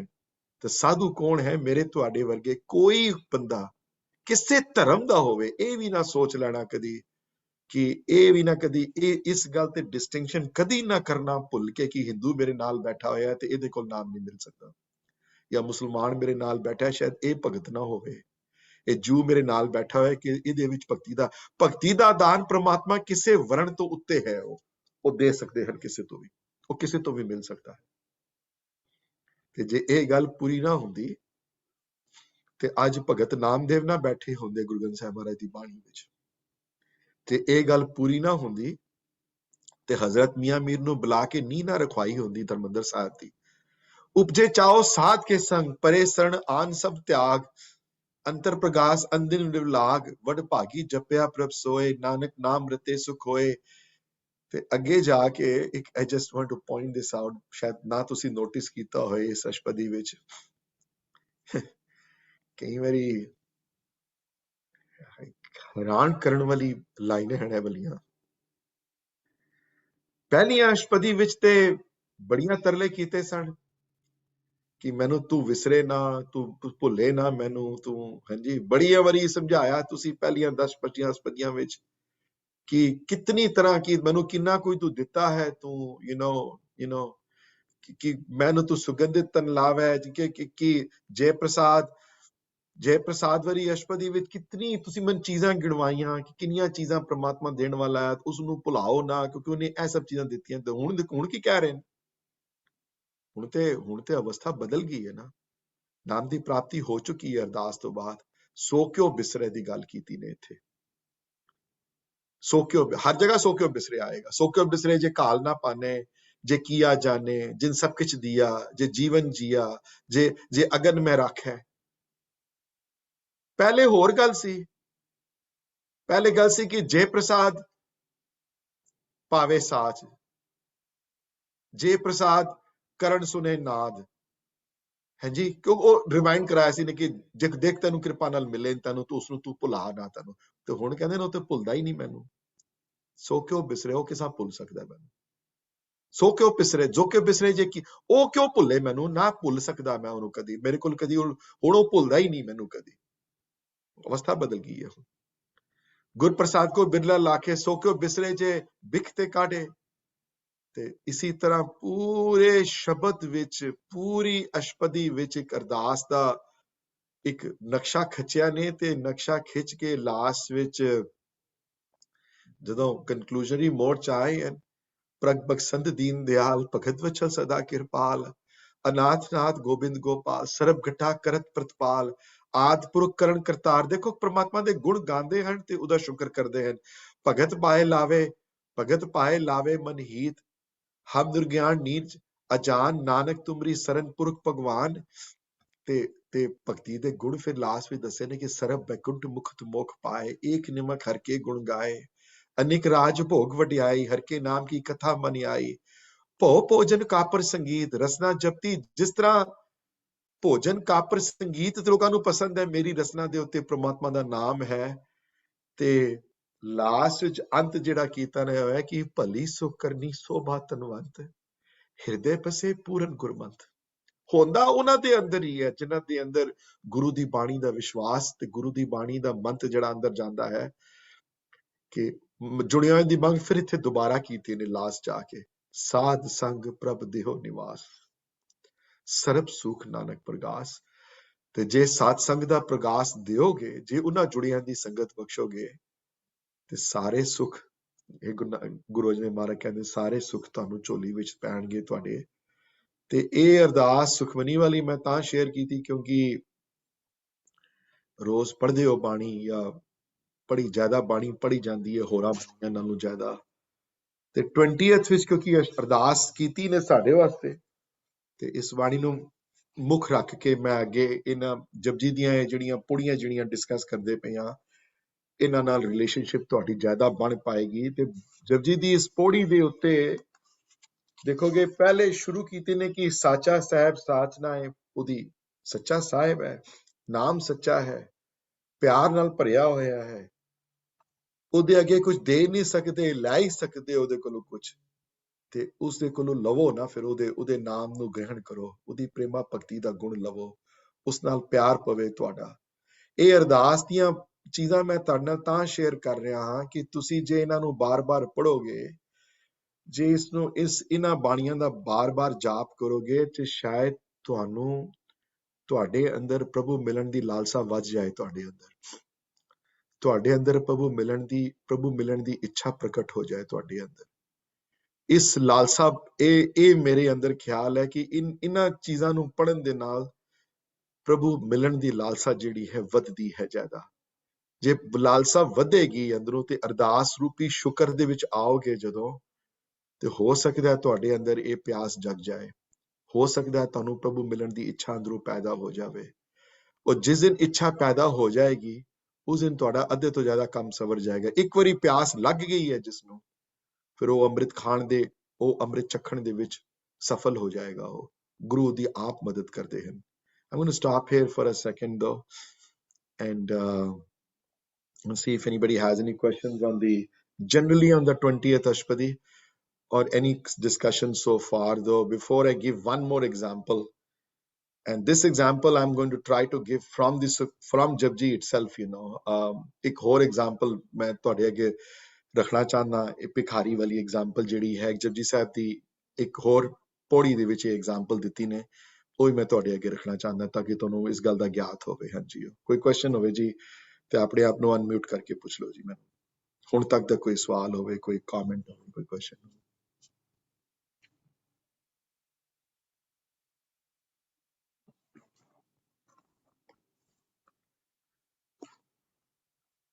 ਕੋਈ ਕੁਐਸਚਨ ਨਹੀਂ ਹੈ, ਦੈਟਸ ਗੁੱਡ।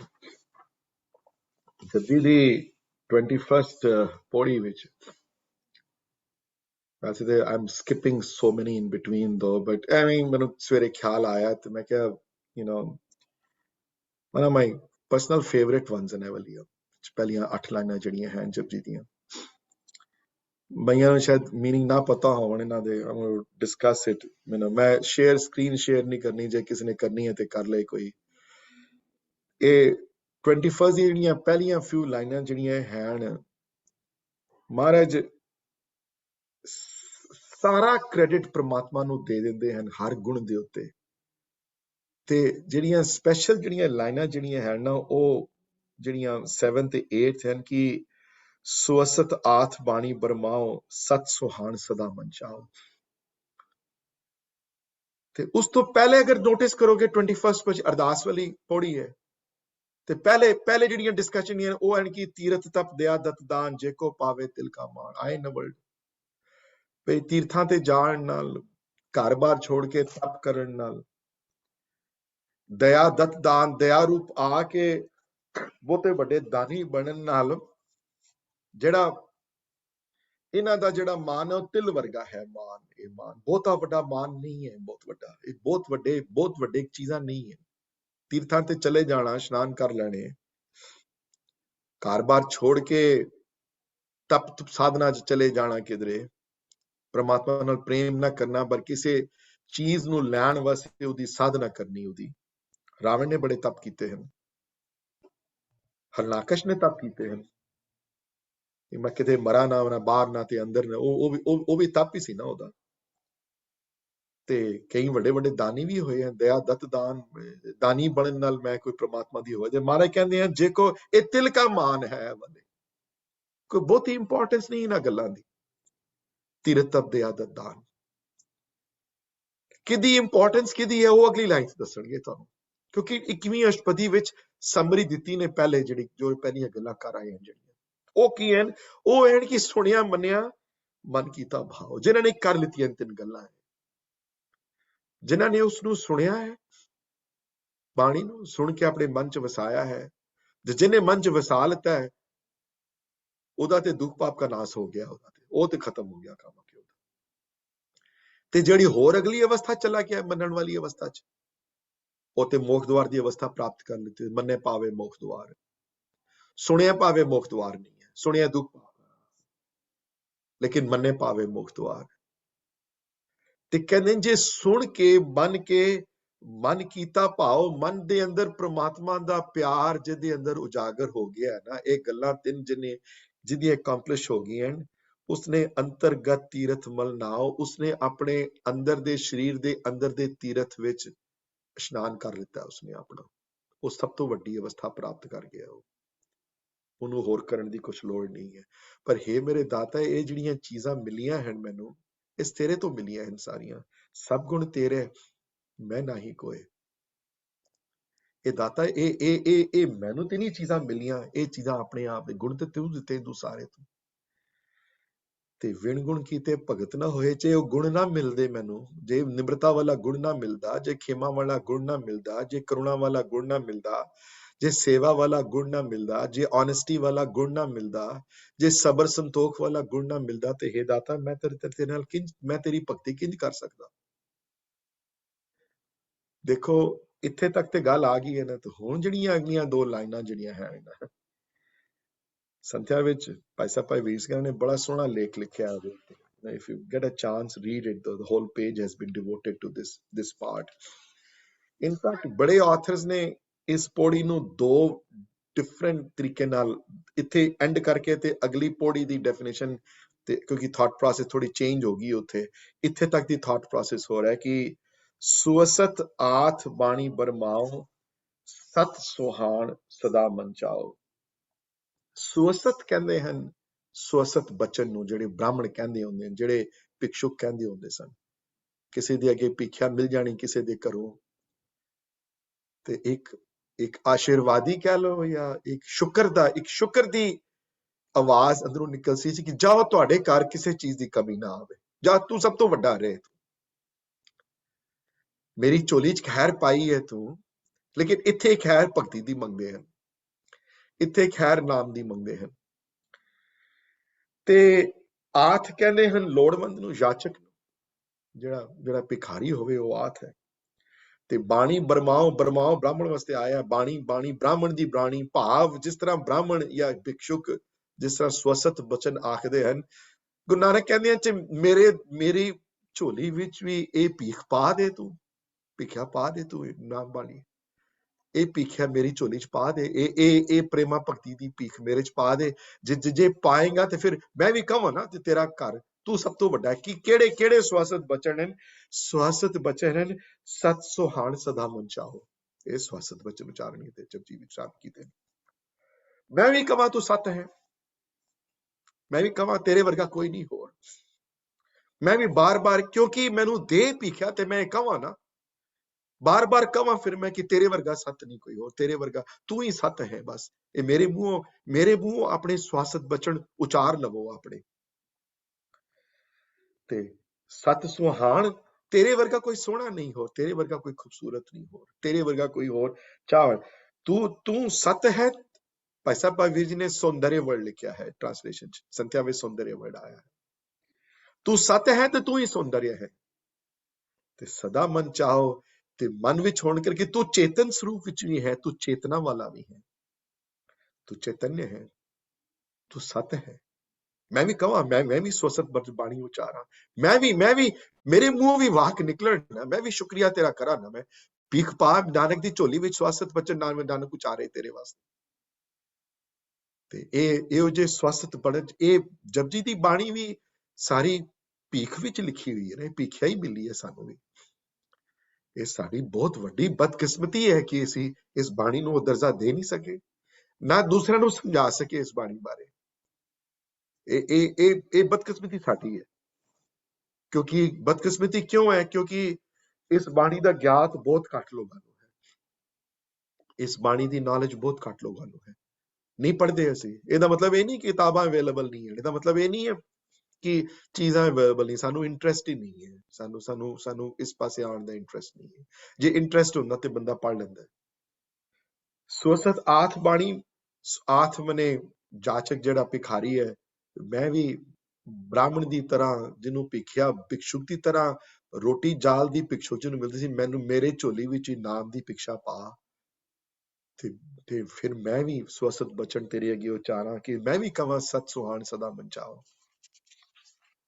ਤੇ ਸਵਸਤ ਬਾਣੀ ਦੀ ਗੱਲ ਆਸਾ ਦੀ ਵਾਰ ਵਿੱਚ ਆਈ ਹੈ, ਮੈਂ ਯਾਦ ਰੱਖ ਲੈਣਾ ਮੇਰੀ। ਆਈ ਥਿੰਕ 8th ਪੌੜੀ ਦੀ 8ਵੀਂ ਛੱਕੇ ਵਿੱਚ ਸਵਸਤ ਬਾਣੀ ਦਾ ਜ਼ਿਕਰ ਆਸਾ ਦੀ ਵਾਰ ਵਿੱਚ ਵੀ ਆਇਆ ਹੈ। ਉਹ ਕਦੀ ਬਾਅਦ ਚ ਡਿਸਕਸ ਕਰਾਂਗੇ। ਉੱਥੇ ਵੀ ਵਰਡ ਆਏ ਹਨ, ਤਿਸ ਜੋਹਾਰੀ ਸਵਾਸਤ, ਤਿਸ ਦੀ ਬਾਣ ਅਪੱਗ। ਉੱਥੇ ਵੀ ਸਵਸਤ ਬਚਨ ਦੀ ਉਚਾਰਨ ਦੀ ਗੱਲ ਆਸਾ ਦੀ ਵਾਰ ਚ ਹੀ ਆਈ ਹੈ। ਸਵਸਤ ਬਚਨ ਦੀ ਗੱਲ ਇੱਥੇ ਵੀ ਆਈ ਹੈ। ਤੇ ਪ੍ਰਭਾਤੀ ਰਾਗ ਵਿੱਚ ਹੀ ਸ਼ਬਦਾਂ ਵਿੱਚ, ਪ੍ਰਭਾਤੀ ਰਾਗ ਦੇ ਸ਼ਬਦਾਂ ਗੁਰੂ ਨਾਨਕ ਦੇਵ ਸੱਚੇ ਪਾਤਸ਼ਾਹ ਬਾਣੀ ਦੀ ਸਵਸਤ ਬਚਨ ਦੀ ਗੱਲ ਉੱਥੇ ਵੀ ਕੀਤੀ ਹੈ। ਉੱਥੇ ਵੀ ਤੇ ਮੈਂ ਕਹਾਂ ਇਹ ਪੌੜੀਆਂ ਮੈਂ ਤਾਂ ਚੂਜ਼ ਕੀਤੀਆਂ ਹਨ ਕਿ ਤੁਹਾਡੇ ਅੰਦਰ ਅਰਦਾਸ ਕਰਨ ਦੀ ਬਿਨਤੀ ਬਣੇ, ਤੁਹਾਡੇ ਅੰਦਰ ਇੱਛਾ ਪ੍ਰਗਟ ਹੋਏ ਅਰਦਾਸ ਕਰਨ ਦੀ। ਅਰਦਾਸ ਪਹਿਲਾ ਸਟੈਪ ਹੈ, ਭਿਕਸ਼ੁਕ ਬਣਨਾ ਪਹਿਲਾ ਸਟੈਪ ਹੈ, ਪਰ ਪਹਿਲਾ ਉਸ ਤੋਂ ਵੀ ਪਿਛਲਾ ਸਟੈਪ ਹੈ ਕਿ ਅੰਦਰ ਮਿਲਣ ਦੀ ਇੱਛਾ ਤੇ ਪੈਦਾ ਹੋਏ ਨਾ। ਉਹ ਇੱਛਾ ਜਿਹੜੀ ਹੈ ਉਹ ਵੀ ਅਰਦਾਸ ਤੋਂ ਹੀ ਪੈਦਾ ਹੋਏਗੀ। ਉਹ ਇੱਛਾ ਜਿਹੜੀ ਹੈ ਬਾਣੀ ਦੀ ਕਲੋਜ਼ਨੈਸ ਤੋਂ ਨਾਲ ਪੈਦਾ ਹੋਏਗੀ। ਉਹ ਵਾਰਮਥ ਉੱਥੋਂ ਆਣੀ ਹੈ ਸਾਰੀ।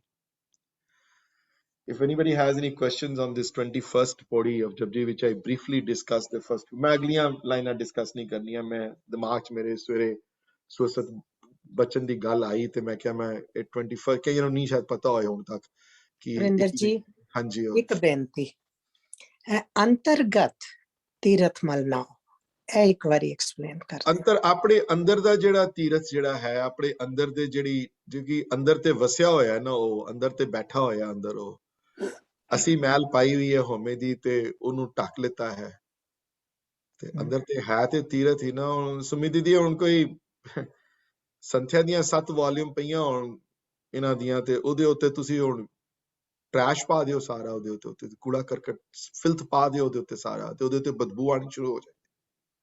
ਕੋਈ ਨੇੜਿਓਂ ਲੰਘੇਗਾ ਤੇ ਉਹ ਤੇ ਇਹੀ ਕਹੇਗਾ ਕਿ ਉਹਨੂੰ ਤੇ ਨਜ਼ਰ ਨਹੀਂ ਆਣੀਆਂ ਸੰਥਿਆ ਦੀਆਂ ਪੋਥੀਆਂ, ਉਹਨੂੰ ਤੇ ਉਤਲਾ ਫਿਲਥ ਹੀ ਨਜ਼ਰ ਆਣੀ ਹੈ ਸਾਰੀ। ਤੇ ਜੇ ਉਹ ਫਿਲਥ ਨਾਲ ਬਦਬੂ ਹੈ ਉਸ ਫਿਲਥ ਦੀ, ਉਹ ਹਟੇਗੀ ਤਾਂ ਹੀ ਜਦੋਂ ਚੁੱਕੋਗੇ ਉਹ ਫਿਲਥ ਤੇ ਅੰਦਰੋਂ ਫਿਰ ਜਦੋਂ ਸਾਫ਼ ਨਜ਼ਰ ਆਏਗਾ ਸਾਰਾ। ਤੇ ਹਉਮੈ ਜਿਹੜੀ ਹੈ ਉਹ ਫਿਲਥ ਪੈਦਾ ਕਰਦੀ ਹੈ ਅੰਦਰਲੀ। ਇਹ ਫਿਲਥ ਦਾ ਸੋਰਸ ਹਉਮੈ ਹੈ, ਜਿਹੜੀ ਜਿਸ ਦੀ ਗੱਲ ਸੈਕੰਡ ਪੌੜੀ ਵਿੱਚ ਡਿਸਕਸ ਕਰ ਆਏ ਹਾਂ ਪਹਿਲੇ ਅਸੀਂ। ਤੇ ਅੰਤਰਗਤ ਤੀਰਥ ਵੱਲ ਆਓ, ਆਪਣੇ ਅੰਦਰ ਦਾ ਜਿਹੜਾ ਤੀਰਥ, ਜਿਹੜਾ ਪਵਿੱਤਰ ਤੀਰਥ ਹੈ।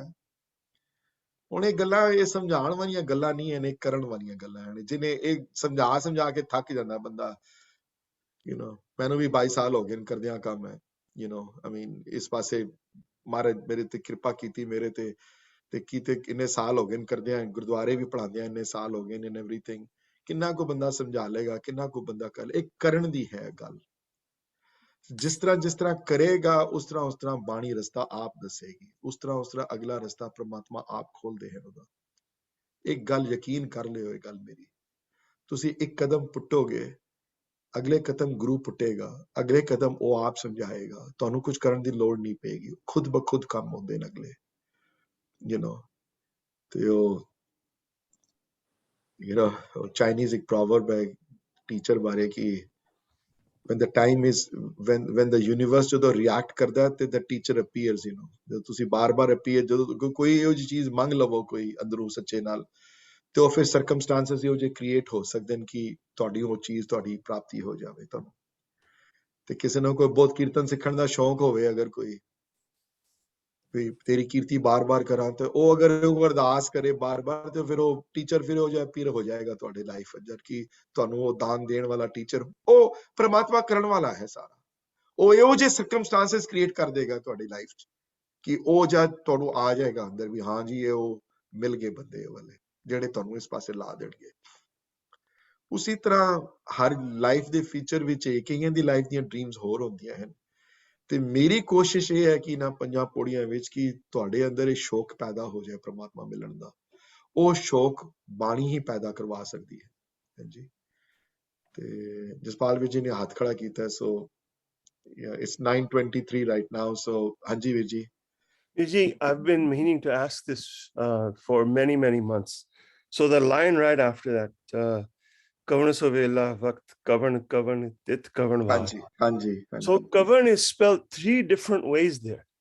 Yeah, that is true.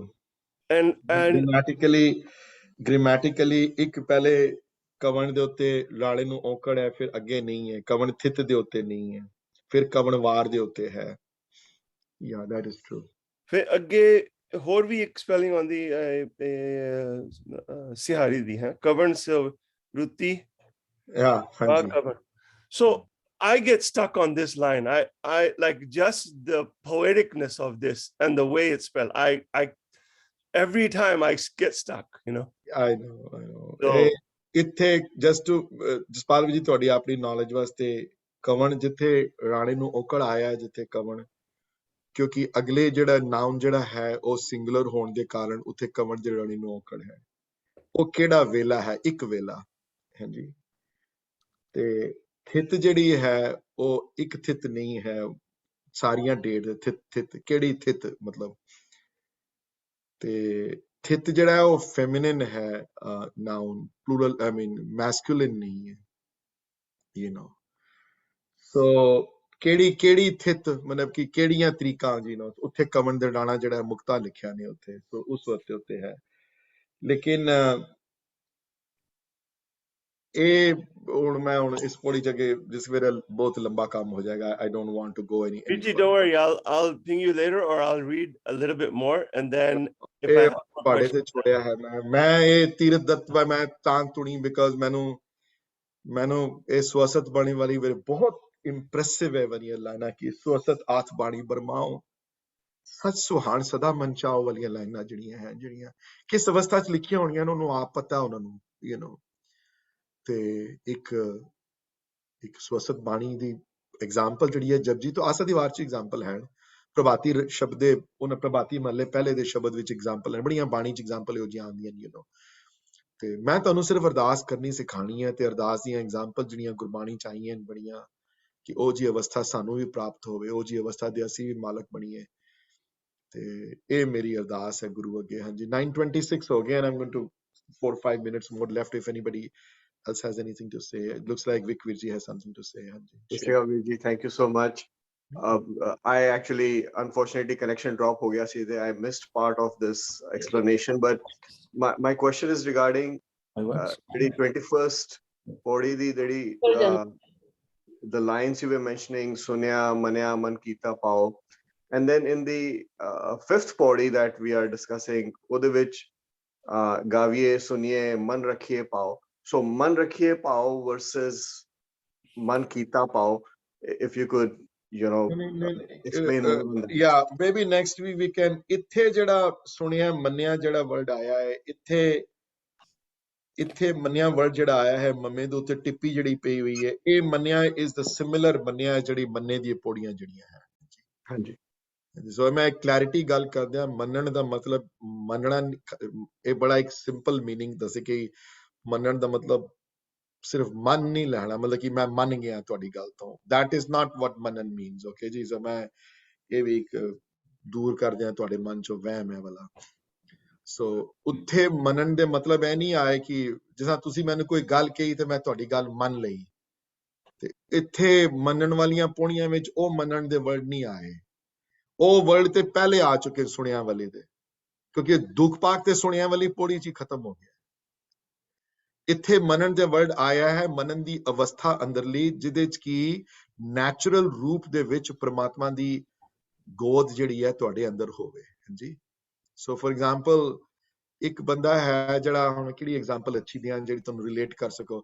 ਇੱਕ ਐਗਜ਼ਾਮਪਲ ਹੈ ਕਿ ਜਦੋਂ ਬੰਦਾ ਪਹਿਲੇ ਗੱਡੀ ਚਲਾਉਣਾ ਸਿੱਖਦਾ ਹੈ ਜਾਂ ਬਾਈਸਾਈਕਲ ਚੱਕਦਾ ਉਹ ਗਿਰਦਾ ਹੈ ਕਈ ਵਾਰੀ ਜਾਂ ਧਿਆਨ ਰੱਖਦਾ ਹੈ ਬੜਾ ਹਾਂਜੀ ਕਿ ਬਾਈਸਾਈਕਲ ਤੋਂ ਗਿਰ ਨਾ ਜਾਵਾਂ ਧਿਆਨ ਰੱਖਦਾ ਹੈ ਉਹ ਬੜਾ ਚੁਕੰਨਾ ਹੋ ਕੇ ਚਲਾਉਂਦਾ ਲੇਕਿਨ ਚਲਾ ਲੈਂਦਾ ਬਾਈਸਾਈਕਲ ਚਲਦੀ ਪਈ ਉਹਦੇ ਕੋਲ ਲੇਕਿਨ ਚੁਕੰਨਾ ਹੈ ਬੜਾ ਧਿਆਨ ਰੱਖਿਆ ਹਰ ਤਰਫ ਉਸਨੇ ਗਿਰ ਨਾ ਜਾਵਾਂ ਗਿਰਨ ਦਾ ਡਰ ਹੈ ਉਸੇ ਕੋਈ ਨਵਾਂ ਸਿੱਖਿਆ ਹਲੇ ਤੇ ਸਾਲ ਬਾਅਦ ਜਾਂ 6 ਮਹੀਨੇ ਬਾਅਦ ਵੈਨੇ ਬਿਕਾ ਉਹ ਤੇ ਫਿਰ ਤੇ ਇਹੋ ਜਿਹਾ ਐਕਸਪਰਟ ਹੈ ਉਸ ਤੋਂ ਬਾਅਦ ਕਿ ਉਹ ਤੇ ਗੱਲਾਂ ਕਰ ਰਿਹਾ ਲੋਕਾਂ ਨਾਲ ਉਹ 뮤직 ਸੁਣਦਾ ਹੈ ਉਹ ਇੱਕ ਹੱਥ ਰੱਖਿਆ ਉਹਨੇ ਖਾਲੀ ਉਹ ਕਿਧਰੇ ਕੋਈ ਆਪਣੇ ਆਪ ਹੀ ਰੈੱਡ ਤੇ ਲਾਈਟ ਤੇ ਬੰਦ ਉਹਦੀ ਉਹ ਗੱਡੀ ਬੰਦ ਹੋ ਜਾਂਦੀ ਹੈ ਗ੍ਰੀਨ ਤੇ ਆਪਣੇ ਆਪ ਚੱਲ ਪੈਂਦਾ ਹੈ ਲੇਨ ਆਪਣੇ ਆਪ ਬਦਲ ਲੈਂਦਾ ਹੈ ਉਹ ਗੱਲਾਂ ਕਰਦਾ ਪਿਆ ਕੁਝ ਫਰਕ ਨਹੀਂ ਪੈਂਦਾ ਉਸਨੂੰ ਉਹ ਮੰਨਣ ਦੀ ਅਵਸਥਾ ਹੈ ਉੱਥੇ ਸਭ ਕੁਝ ਸਹਿਜ ਅਵਸਥਾ ਵਿੱਚ ਚੱਲਦਾ ਪਿਆ ਉਹ ਸੋਚਦਾ ਨਹੀਂ ਹੈ ਉਸ ਬਾਰੇ ਸੋ ਡੋਂਟ ਕਨਫਿਊਜ਼ yourself ਵਿੱਚ ਉੱਥੇ ਮਨ ਰੱਖਿਆ ਭਾਵ ਦੇ ਮੀਨਿੰਗ ਹੈ ਮਨ ਦੇ ਵਿੱਚ ਪਿਆਰ ਰੱਖਣਾ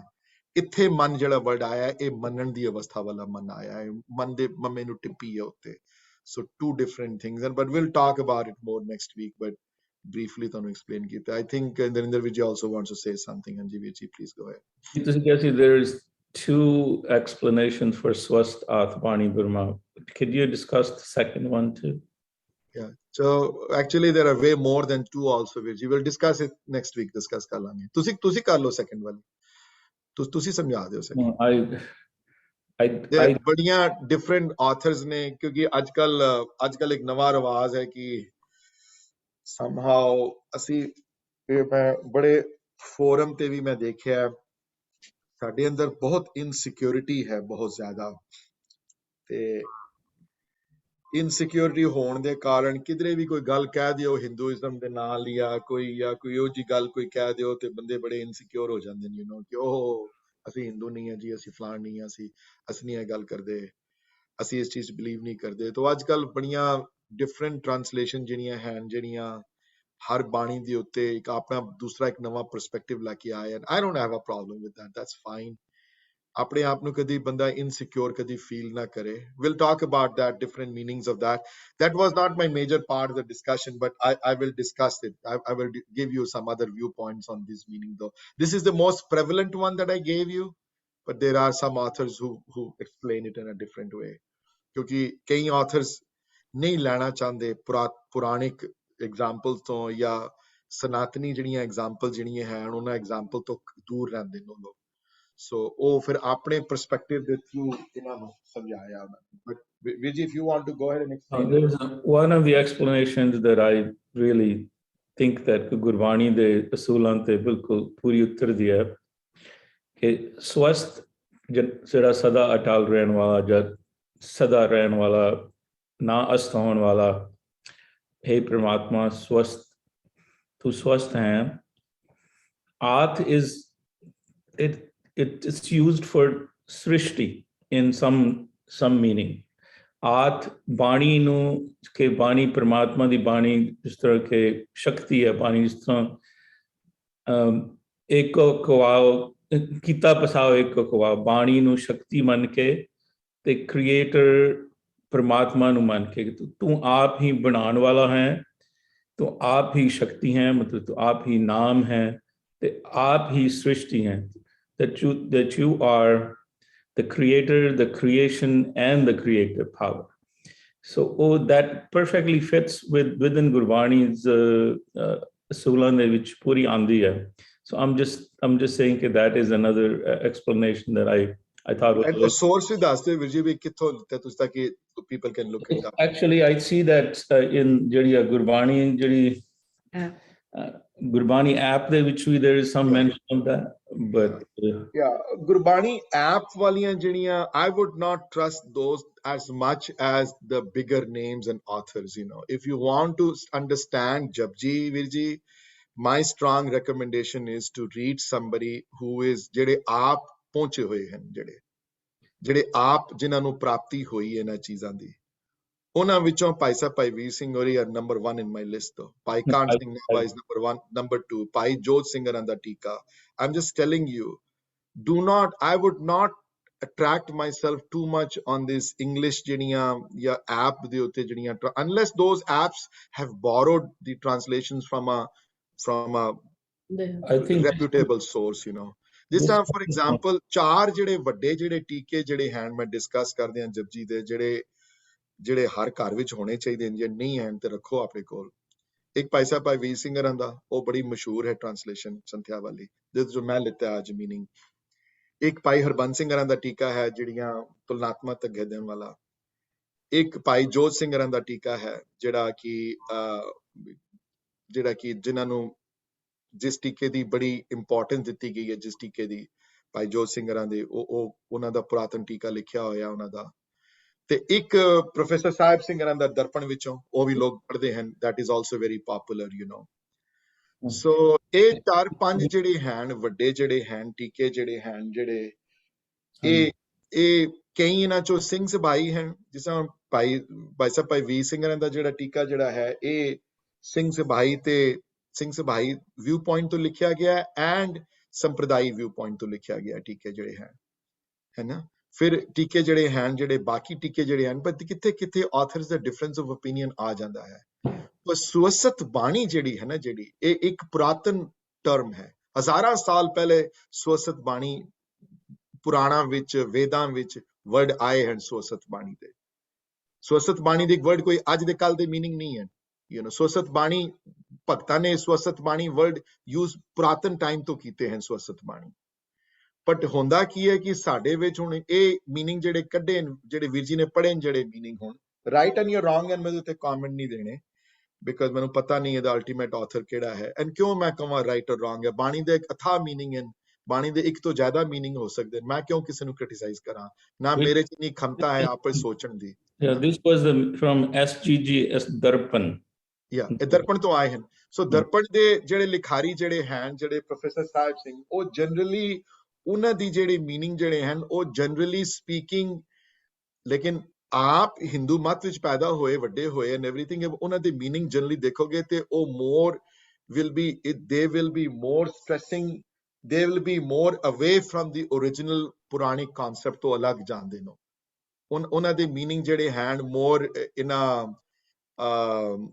what's the right word to ਉਹ ਪਿਓਰ ਸਿੰਘ ਸਭਾਈ ਮੀਨਿੰਗ ਹੈ ਉਹਨਾਂ ਦੇ ਉਹ ਬਿਲਕੁਲ ਸੰਪਰਦਾਇਕ ਅਰਥ ਨਹੀਂ ਲੈਣਗੇ ਉਹ ਸੋ ਉਹਨਾਂ ਦੀ ਟ੍ਰਾਂਸਲੇਸ਼ਨ ਵਿੱਚ ਦੇਖੋਗੇ ਤੁਸੀਂ ਕਿ ਕਿਸੇ ਵੀ ਜਗ੍ਹਾ ਤੇ ਕੋਈ ਸਾਖੀਆਂ ਨਹੀਂ ਮਿਲਣਗੀਆਂ ਮੈਂ ਕ੍ਰਿਟਿਸਾਈਜ਼ ਨਹੀਂ ਕਰ ਰਿਹਾ ਮੈਂ ਤੁਹਾਨੂੰ ਦੱਸ ਰਿਹਾ ਮੀਨਿੰਗ ਉਹਨਾਂ ਦੇ ਔਰ ਉਹਨਾਂ ਦੇ ਕੋਈ ਟ੍ਰੈਡੀਸ਼ਨਲ ਹਿੰਦੂਇਜ਼ਮ ਦੇ ਜਾਂ ਟ੍ਰੈਡੀਸ਼ਨਲ ਜਿਹੜੇ ਪੁਆਇੰਟ ਤੋਂ ਵਿਊ ਪੁਆਇੰਟ ਤੋਂ ਬਾਣੀ ਲਿਖੀ ਗਈ ਹੈ ਉਸ ਪੁਆਇੰਟ ਦੇ ਉੱਤੇ ਉਹ ਕਦੀ ਕਨਸੈਂਟਰੇਟ ਨਹੀਂ ਕਰਨਗੇ ਉਹ ਲੋਕ, which is right, which is okay with me, which is good to have different opinions though. But the word swasat though is an ancient Sanskrit word. Was not created like last year or 10 years ago or 50 years ago. Anji.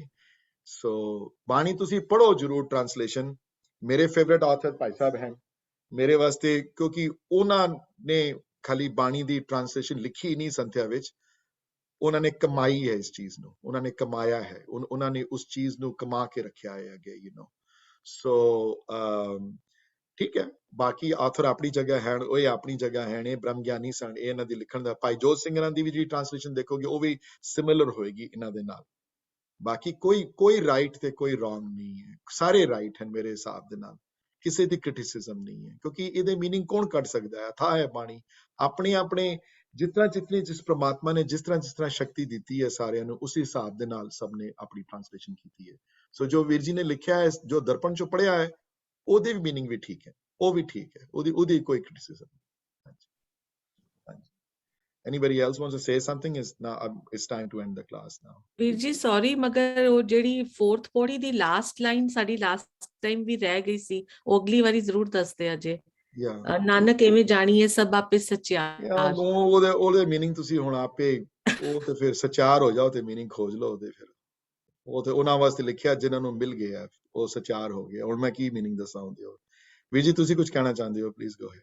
ਹਾਂਜੀ ਵੀਰ ਜੀ, my thought has been ਕਿ these authors ਜਿਨ੍ਹਾਂ ਨੇ ਇਹ ਸਾਰਾ ਲਿਖਿਆ ਹੈ, ਤੇ ਇਹਨਾਂ ਨੇ ਆਪਣੀ ਮਨ ਦੀ ਅਵਸਥਾ ਜਦੋਂ ਉਸ ਲੈਵਲ ਤੇ ਜਦੋਂ ਉਹ ਪਹੁੰਚੇ ਨੇ ਤੇ ਉਸ ਹਿਸਾਬ ਨਾਲ ਲਿਖਿਆ ਹੈ। ਬਿਲਕੁਲ। ਤੇ you know, I mean, I am obviously not at that level and I don't think I can be at that level. Right. That doesn't sort of gel. In other words, you know, their state of mind when they wrote that was so much higher. So maybe I don't grasp what they're saying at that level. ਹੋ ਸਕਦਾ ਇਹ ਵੀ ਹੈ, grass ਤੇ ਨਹੀਂ ਕਹਿ ਸਕਦੇ, ਪਰ ਕਈ ਇੱਕ ਗੱਲ ਪੱਕੀ ਹੈ ਵੀਰ ਜੀ ਕਿ ਕਈ ਆਥਰ ਹਨ ਜਿਹੜੇ ਕਿ ਜਿਨ੍ਹਾਂ ਨੂੰ ਪੜ੍ਹ ਕੇ ਤੁਹਾਡਾ ਮਨ ਪਤੀਜੇਗਾ ਨਹੀਂ, ਤੁਹਾਡੇ ਮਨ 'ਚ ਕੋਈ ਵੈਰਾਗ ਨਹੀਂ ਪੈਦਾ ਹੋਏਗਾ, ਤੁਹਾਡੇ ਮਨ 'ਚ ਕੋਈ ਦੋ ਅਥਰੂ ਡੁੱਲਣਗੇ ਨਹੀਂ ਨਾਮ ਬਾਰੇ। ਪਰ ਕਈਆਂ ਨੂੰ ਪੜ੍ਹ ਕੇ ਉਹ ਅਥਰੂ ਨਾਮ ਦੇ ਡੁੱਲਦੇ ਹਨ, ਕਈਆਂ ਨੂੰ ਪੜ੍ਹ ਕੇ ਉਹ ਅੰਦਰਲੀ ਅਵਸਥਾ ਪੈਦਾ ਹੁੰਦੀ ਹੈ। ਸੋ ਟੀਕੇ ਜਿਹੜੇ ਹਨ, ਜਿਹੜੇ ਕਈਆਂ ਤੇ ਨੌਲੇਜ ਪਰਸਪੈਕਟਿਵ ਤੋਂ ਲਿਖੇ ਗਏ ਹਨ ਬਹੁਤ ਜ਼ਿਆਦਾ, ਯੂ نو, ਜਿਸ ਤਰ੍ਹਾਂ ਸਮਝ ਆਈ ਉਹਨਾਂ ਨੇ ਲਿਖ ਦਿੱਤਾ। ਕਈ ਹਨ, ਹੁਣ ਮੈਂ ਇਹਨਾਂ ਦਾ ਨਾਮ ਬਾਰ-ਬਾਰ ਲੈਂਦਾ ਕਿਉਂਕਿ ਇਹ ਮੇਰੇ ਫੇਵਰੇਟ ਆਥਰ ਹਨ, ਸੋ ਮੈਂ ਤੇ ਇਹਨਾਂ ਦਾ ਨਾਮ ਲੈਣਾ ਹੀ ਲੈਣਾ ਬਾਰ-ਬਾਰ। ਮੈਂ ਸਿੱਖਿਆ ਹੀ ਸਾਰਾ ਕੁਝ ਇੱਥੋਂ ਹੈ, ਮੇਰੇ ਗੁਰੂ ਅਲੱਗ ਹਨ ਤੇ ਇਹ ਮੇਰੇ ਜਿਹੜੇ ਦੇਣ ਵਾਲੇ, ਮੈਂ ਇਹਨਾਂ ਕੋਲੋਂ ਹੀ ਸਿੱਖਿਆ ਸਾਰਾ ਕੁਝ। ਇਹਨਾਂ ਦਰਸ਼ਨ ਤੇ ਕਦੀ ਨਹੀਂ ਕੀਤੇ ਮੈਂ, ਪਰ ਇਹਨਾਂ ਰਾਈਟਿੰਗ ਤੋਂ ਇੱਕ ਗੱਲ ਪਤਾ ਲੱਗ ਜਾਂਦੀ ਕਿ ਇਹਨਾਂ ਦੇ ਅੰਦਰ ਪਿਆਰ ਕੁੱਟ-ਕੁੱਟ ਕੇ ਭਰਿਆ ਹੋਇਆ ਸੀ, ਇਹਨਾਂ ਦੇ ਅੰਦਰ ਪ੍ਰੇਮਾ ਭਗਤੀ ਦਾ ਗੁਣ ਜਾਗਰ ਸੀ ਅੰਦਰ। ਦੇਖੋ ਜਿਨ੍ਹਾਂ ਦੇ ਅੰਦਰ ਜਾਗਰ ਹੁੰਦਾ ਵੀਰ ਜੀ, ਫਿਰ ਉਹ ਜਦੋਂ ਕੁਝ ਲਿਖਦੇ ਨੇ ਨਾ, ਜਦੋਂ ਉਹ ਕੁਝ ਕਰਦੇ ਨੇ ਤੇ ਫਿਰ ਉਹ ਉਸ ਅਵਸਥਾ 'ਚ ਲਿਖ ਕੇ ਕਰਦੇ ਨੇ ਆਪਣੇ, ਹੈ ਨਾ, ਉਹ ਫਿਰ ਨਹੀਂ ਕਰ ਸਕਦੇ ਉਹ ਜੇ। ਸੋ ਬਾਕੀ ਵੀ ਹਨ ਆਥਰ, ਸੋ ਸਾਰੇ ਠੀਕ ਹਨ ਮੇਰੇ ਹਿਸਾਬ ਨਾਲ, ਤੇ ਕੋਈ ਰੋਂਗ ਨਹੀਂ। ਦੇਖੋ ਕੋਈ ਗਲਤ ਕਿਉਂ ਲਿਖੇਗਾ ਕੋਈ ਆਪਣੇ ਗੁਰੂ ਬਾਰੇ, ਹੈ ਨਾ, ਕੋਈ ਕਿਉਂ ਰੋਂਗ ਲਿਖੇਗਾ? ਜਿਸ ਤਰ੍ਹਾਂ ਕਿਸੇ ਨੂੰ ਕਿਸੇ ਦੀ ਸੋਝੀ ਆਈ ਹੈ, ਜੈਸੀ ਮਤ ਦੇ ਤੈਸਾ ਪ੍ਰਗਾਸ। ਸੋ ਜਿਸ ਤਰ੍ਹਾਂ ਜਿਸ ਨੂੰ ਸੋਝੀ ਆਈ ਹੈ ਉਸਨੇ ਆਪਣੇ ਆਪ ਨਾਲ ਲਿਖਿਆ ਹੈ।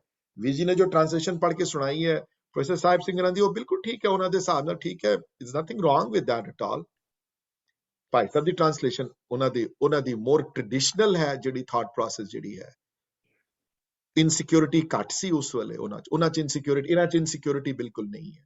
You know, I don't feel insecure at all when I say कि अगर थोड़ी बहुत thought process ਜਿਹੜੀ ਹੈ ਵੇਦਾਂ ਤੇ ਸ਼ਾਸਤਰਾਂ ਤੇ ਸਨਾਤੀ ਧਰਮਾਂ ਦੇ ਨਾਲ ਥੋੜੀ ਬਹੁਤ thought process ਅਗਰ similarity ਹੈ ਤੇ ਇਹਦੇ 'ਚ ਕੋਈ insecurity ਨਹੀਂ ਹੈ। That doesn't mean कि we believe in them. You know, that believes कि yeah, there are some times that your thought process ਜਿਹੜੀ ਹੈ ਉਹ join ਹੋ ਜਾਂਦੀ ਹੈ ਕਿਤੇ thought process, ਕਿਧਰੇ ਨਹੀਂ ਹੁੰਦੀ। ਉਹ ਮੂਰਤੀ ਪੂਜਾ ਅਸੀਂ believe ਨਹੀਂ ਕਰਦੇ, ਉਹ believe ਕਰਦੇ ਨੇ, you know, ਲੇਕਿਨ ਇੱਕ ਬ੍ਰਹਮ ਵਿੱਚ ਉਹ ਵੀ believe ਕਰਦੇ ਸਨ। ਉਪਨਿਸ਼ਦ ਵਿੱਚ ਇੱਕ ਬ੍ਰਹਮ ਦੀ ਬੜੀ ਗੱਲ ਆਈ ਹੈ, ਅਸੀਂ ਵੀ ਬਿਲੀਵ ਕਰਦੇ ਹਾਂ, ਯੂ نو, ਸਪੈਸ਼ਲੀ ਮਾਂਡਕੀ ਉਪਨਿਸ਼ਦ ਵਿੱਚ। ਸੋ ਇਹ ਤੇ ਗੱਲ ਨਹੀਂ ਕਰ ਸਕਦੇ ਕਿ ਬਿਲਕੁਲ ਜੋ ਲਿਖਿਆ ਹੋਇਆ ਤੇ ਇਹਦੇ ਵਿੱਚ ਸਾਨੂੰ ਕਦੀ ਵੀ ਮੈਨੂੰ ਲੱਗਦਾ ਕਿ ਅਸੀਂ ਕਈ ਵਾਰੀ ਇਨਸਿਕਿਉਰਡ ਉਹ ਹੁੰਦੇ ਨੇ ਜਿਹੜੇ ਪ੍ਰਮਾਤਮਾ ਨੂੰ ਪਿਆਰ ਨਹੀਂ ਕਰਦੇ। ਮੈਂ ਜ਼ਿਆਦਾ ਰੱਖਣਾ ਇਨਸਿਕਿਉਰਿਟੀ ਉਹਨਾਂ 'ਚ ਹੀ ਹੁੰਦੀ ਹੈ ਜ਼ਿਆਦਾ। ਇਨਸਿਕਿਉਰਿਟੀ ਦਾ ਘਰ ਉਹੀ ਹੈ ਜਿਹੜਾ ਦੀ ਇਹਨੂੰ ਨਾਮ ਦੀ ਜਿਹਨੂੰ ਦਾਤ ਮਿਲੀ ਨਹੀਂ ਜਾਂ ਦਲ ਮਿਲਦੀ ਨਹੀਂ, ਜਿਹੜੇ ਨੌਲੇਜ ਦੇ ਪਿੱਛੇ ਹਨ ਖਾਲੀ। ਕਿਉਂਕਿ ਜਿਹਨੂੰ ਮਿਲ ਗਈ ਉਹਨਾਂ ਨੂੰ ਤਾਂ ਪਤਾ ਕਿ ਪ੍ਰਮਾਤਮਾ ਇੱਕ ਹੈ ਤੇ ਉਹ ਸਭ ਨੂੰ ਦੇਣ ਵਾਲਾ ਉਹ ਹੈ, ਸਭ ਨੂੰ ਕਰਨ ਕਰਾਉਣ ਵਾਲਾ ਉਹ ਹੈ।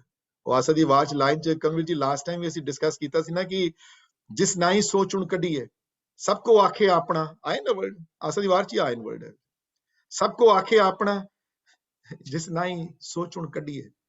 ਦੱਸੋ ਉਹਦਾ ਕੌਣ ਨਹੀਂ ਹੈ ਕੋਈ? ਹਿੰਦੂ ਵੀ ਤਾਂ ਉਤਨੇ ਹੀ ਹੈ ਨਾ ਉਹਦੇ। ਕੀਤੋ ਆਪੋ ਆਪਣਾ ਆਪੇ ਹੀ ਲੇਖਾ ਸੰਧੀ। ਉਹਦਾ ਕੌਣ ਨਹੀਂ ਹੈ? ਉਹਦੇ ਸ਼ਾਸਤਰ ਵੀ ਉਹਦੇ ਹੀ ਹੈ, ਬਾਈਬਲ ਵੀ ਉਹਦੀ ਹੈ ਨਾ, ਤੋਰਾ ਵੀ ਤੇ ਉਹਦੀ ਹੈ ਨਾ, ਗੀਤਾ ਵੀ ਤੇ ਉਹਦੀ ਹੈ ਨਾ। ਲਿਖਾਣ ਵਾਲਾ ਕੌਣ ਹੈ? ਉਹ ਉਹੀ ਤੇ ਲਿਖਾਣ ਵਾਲਾ ਗੀਤਾ ਦਾ ਹੈ, ਉਹੀ ਲਿਖਾਣ ਵਾਲਾ ਵੇਦਾਂ ਦਾ ਹੈ, ਉਹੀ ਲਿਖਾਣ ਵਾਲਾ ਸ਼ਾਸਤਰਾਂ ਦਾ ਹੈ, ਉਹੀ ਲਿਖਾਣ ਵਾਲਾ ਗੁਰੂ ਗ੍ਰੰਥ ਸਾਹਿਬ ਮਹਾਰਾਜ ਦੀ ਬਾਣੀ ਦਾ ਹੈ। ਇਹ ਜਿਸ ਤਰ੍ਹਾਂ ਭਗਤੀ ਦਾ ਰੋਹ ਤੁਹਾਡੇ ਅੰਦਰ ਆਏਗਾ, ਤੁਹਾਨੂੰ ਇਸ ਗੱਲ ਦੀ ਗਿਆਤ ਹੋਣਾ ਸ਼ੁਰੂ ਹੋ ਜਾਏਗਾ ਕਿ ਉਹ ਇੱਕੋ ਹੀ ਹੈ, ਸਭ ਇੱਕ ਹੈ, ਸਭ ਇੱਕ ਤੋਂ ਹੀ ਆਇਆ ਹੈ ਸਾਰਾ ਕੁਝ, ਔਰ ਇੱਕ ਵਿੱਚ ਹੀ ਵਾਪਸ ਜਾਣਾ ਹੈ। ਫਿਰ ਤੁਹਾਨੂੰ ਲੱਗੇਗਾ ਕਿ ਸਭ ਬੋਲੇ ਤੁਹਾਨੂੰ ਜ਼ਿਆਦਾ ਸਿਮਿਲੈਰਿਟੀਜ਼ ਨਜ਼ਰ ਆਉਣਗੀਆਂ ਤੁਹਾਡੇ ਵਿੱਚ ਤੇ ਇੱਕ ਸਟ੍ਰੇਂਜਰ ਵਿੱਚ, ਡਿਫਰੈਂਸਸ ਘੱਟ ਨਜ਼ਰ ਆਉਣ। ਡਿਫਰੈਂਸਸ ਤੇ ਫੋਕਸ ਨਹੀਂ ਕਰੋਗੇ, ਸਿਮਿਲੈਰਿਟੀਜ਼ ਤੇ ਜ਼ਿਆਦਾ ਫੋਕਸ ਕਰੋਗੇ, ਪੋਜ਼ਿਟਿਵ ਚੀਜ਼ਾਂ ਤੇ ਜ਼ਿਆਦਾ ਫੋਕਸ ਕਰੋਗੇ। ਇਹ ਭਗਤੀ ਦੀਆਂ ਨਿਸ਼ਾਨੀਆਂ ਹਨ।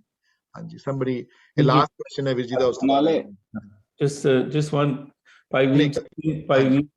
Bhai Vir Singh himself said that ਕਿ ਜਦੋਂ ਪਹਿਲੀ ਵਾਰੀ ਟ੍ਰਾਂਸਲੇਸ਼ਨ ਕੀਤੀ ਉਹਨਾਂ ਦੀ ਜਪਜੀ ਦੀ, ਉਹਨਾਂ ਦੀ ਅੰਡਰਸਟੈਂਡਿੰਗ ਡਿਫਰੈਂਟ ਸੀ। ਬਿਲਕੁਲ। ਤੇ 30 ਸਾਲ ਬਾਅਦ when he did, then he ਬਿਲਕੁਲ understanding different. ਬਿਲਕੁਲ 100%. We all grow. Sometimes you say something one time and then when I'm looking back at that 5 years later and I said now right. I know what he was saying.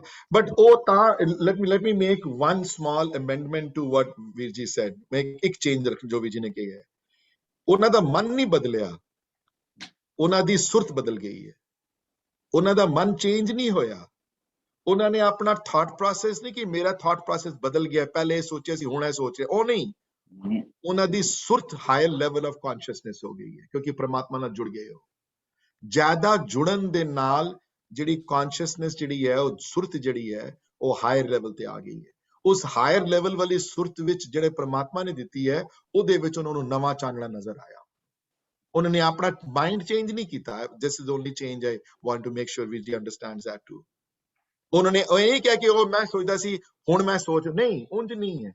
ਉਹਨਾਂ ਨੇ ਭਗਤੀ ਰੂਪ ਵਿੱਚ, ਭਗਤੀ ਬਣਨ ਦੇ ਨਾਲ, ਭਗਤ ਬਣਨ ਦੇ ਨਾਲ, ਜਦੋਂ ਪ੍ਰਮਾਤਮਾ ਇਸ ਗੱਲ ਦੀ ਸੋਝੀ ਜਦੋਂ ਜ਼ਿਆਦਾ ਦੇ ਦਿੰਦਾ ਤੁਹਾਨੂੰ, ਤੁਹਾਡੀ ਸੁਰਤ ਉੱਚੀ ਹੋ ਜਾਂਦੀ ਹੈ। ਤੁਹਾਡੀ ਜੋ ਸੁਰਤ ਉੱਚੀ ਹੋ ਜਾਣ ਦੇ ਨਾਲ ਤੁਹਾਨੂੰ ਚਾਨਣਾ ਜ਼ਿਆਦਾ ਤੁਹਾਡੇ 'ਚ ਹੋ ਜਾਂਦਾ। ਚਾਨਣਾ ਜ਼ਿਆਦਾ ਹੋ ਜਾਣ ਦੇ ਨਾਲ ਤੁਹਾਨੂੰ ਹੋਰ ਕਲੈਰਿਟੀ ਹੋ ਜਾਂਦੀ ਹੈ ਤੁਹਾਨੂੰ ਦੇਖਣ ਵਿੱਚ ਪ੍ਰਮਾਤਮਾ ਦੇ ਰਸਤੇ ਵਿੱਚ। ਇਸ ਵਾਸਤੇ ਉਹ ਚੇਂਜ ਕੀਤਾ। I just want to make sure everybody gets that point. ਹਾਂਜੀ ਵੀਰ ਜੀ, ਵੀਰ ਜੀ ਤੁਹਾਡਾ ਲਾਸਟ ਕੁਐਸਚਨ ਹੈ। Thank you, Virji. Virji, to see, this was a very, very interesting discussion. And my question is related to, has any author discussed similarities and differences between the Gurbani thought process and the Advait philosophy, jehdi non-duality di Advait ek jehdi thought process hai? Because mainu is tarah mehsoos hunda hai ki kafi ਇੱਕ ਓਂਕਾਰ ਦਾ ਜਿਹੜਾ concept ਹੈਗਾ, oneness ਦਾ ਜਿਹੜਾ concept ਹੈਗਾ, ਉਹ Advait philosophy ਦੇ ਨਾਲ ਕਾਫੀ ਮਿਲਦਾ ਜੁਲਦਾ ਹੈਗਾ। But my reading is quite limited in that area, so I'm just wondering if any of your favorite authors. There are a lot of comparative literature ਹੈ ਜਿਹੜਾ ਕਿ different ਤਰੀਕੇ ਨਾਲ ਕੰਪੇਅਰ ਕੀਤਾ ਗਿਆ ਹੈ। ਇਹ ਭਾਈ ਹਰਬੰਸ ਸਿੰਘ ਇਹਨਾਂ ਦੇ ਟੀਕੇ ਦੇ ਵਿੱਚ ਵੀ ਬੜੀ ਕੰਪੈਰੀਜ਼ਨ ਹੈ। ਲੇਕਿਨ I can suggest a book on ਬਾਣੀ ਦੀਆਂ ਜਿਹੜੀਆਂ ਵਿਆਖਿਆ ਪ੍ਰਣਾਲੀਆਂ ਹਨ। ਮੈਂ ਡਿਸਕਸ ਵੀ ਕੀਤੀਆਂ ਸਨ ਪਿਛਲੇ ਸਾਲ ਜਾਂ ਉਸ ਤੋਂ ਪਿਛਲੇ ਸਾਲ। ਵਿਆਖਿਆ ਪ੍ਰਣਾਲੀਆਂ ਦੀਆਂ ਬੁੱਕ ਹਨ 2-3 ਮੈਨੂੰ। I can give you a name. Punjabi ਚ ਸਾਰੀਆਂ you can get that book and read it. Yeah, there are some books that have addressed this. Yes. Okay, they have discussed this different ways of expounding on Gurbani, yeah, different viewpoints on that, yes. But has Bhai Veer Singh written anything on it, or Bhai Jodh No, Singh? I'm myself not very familiar with what you're talking about, so no, I don't think so he has written anything. Okay. Thank you. No problem.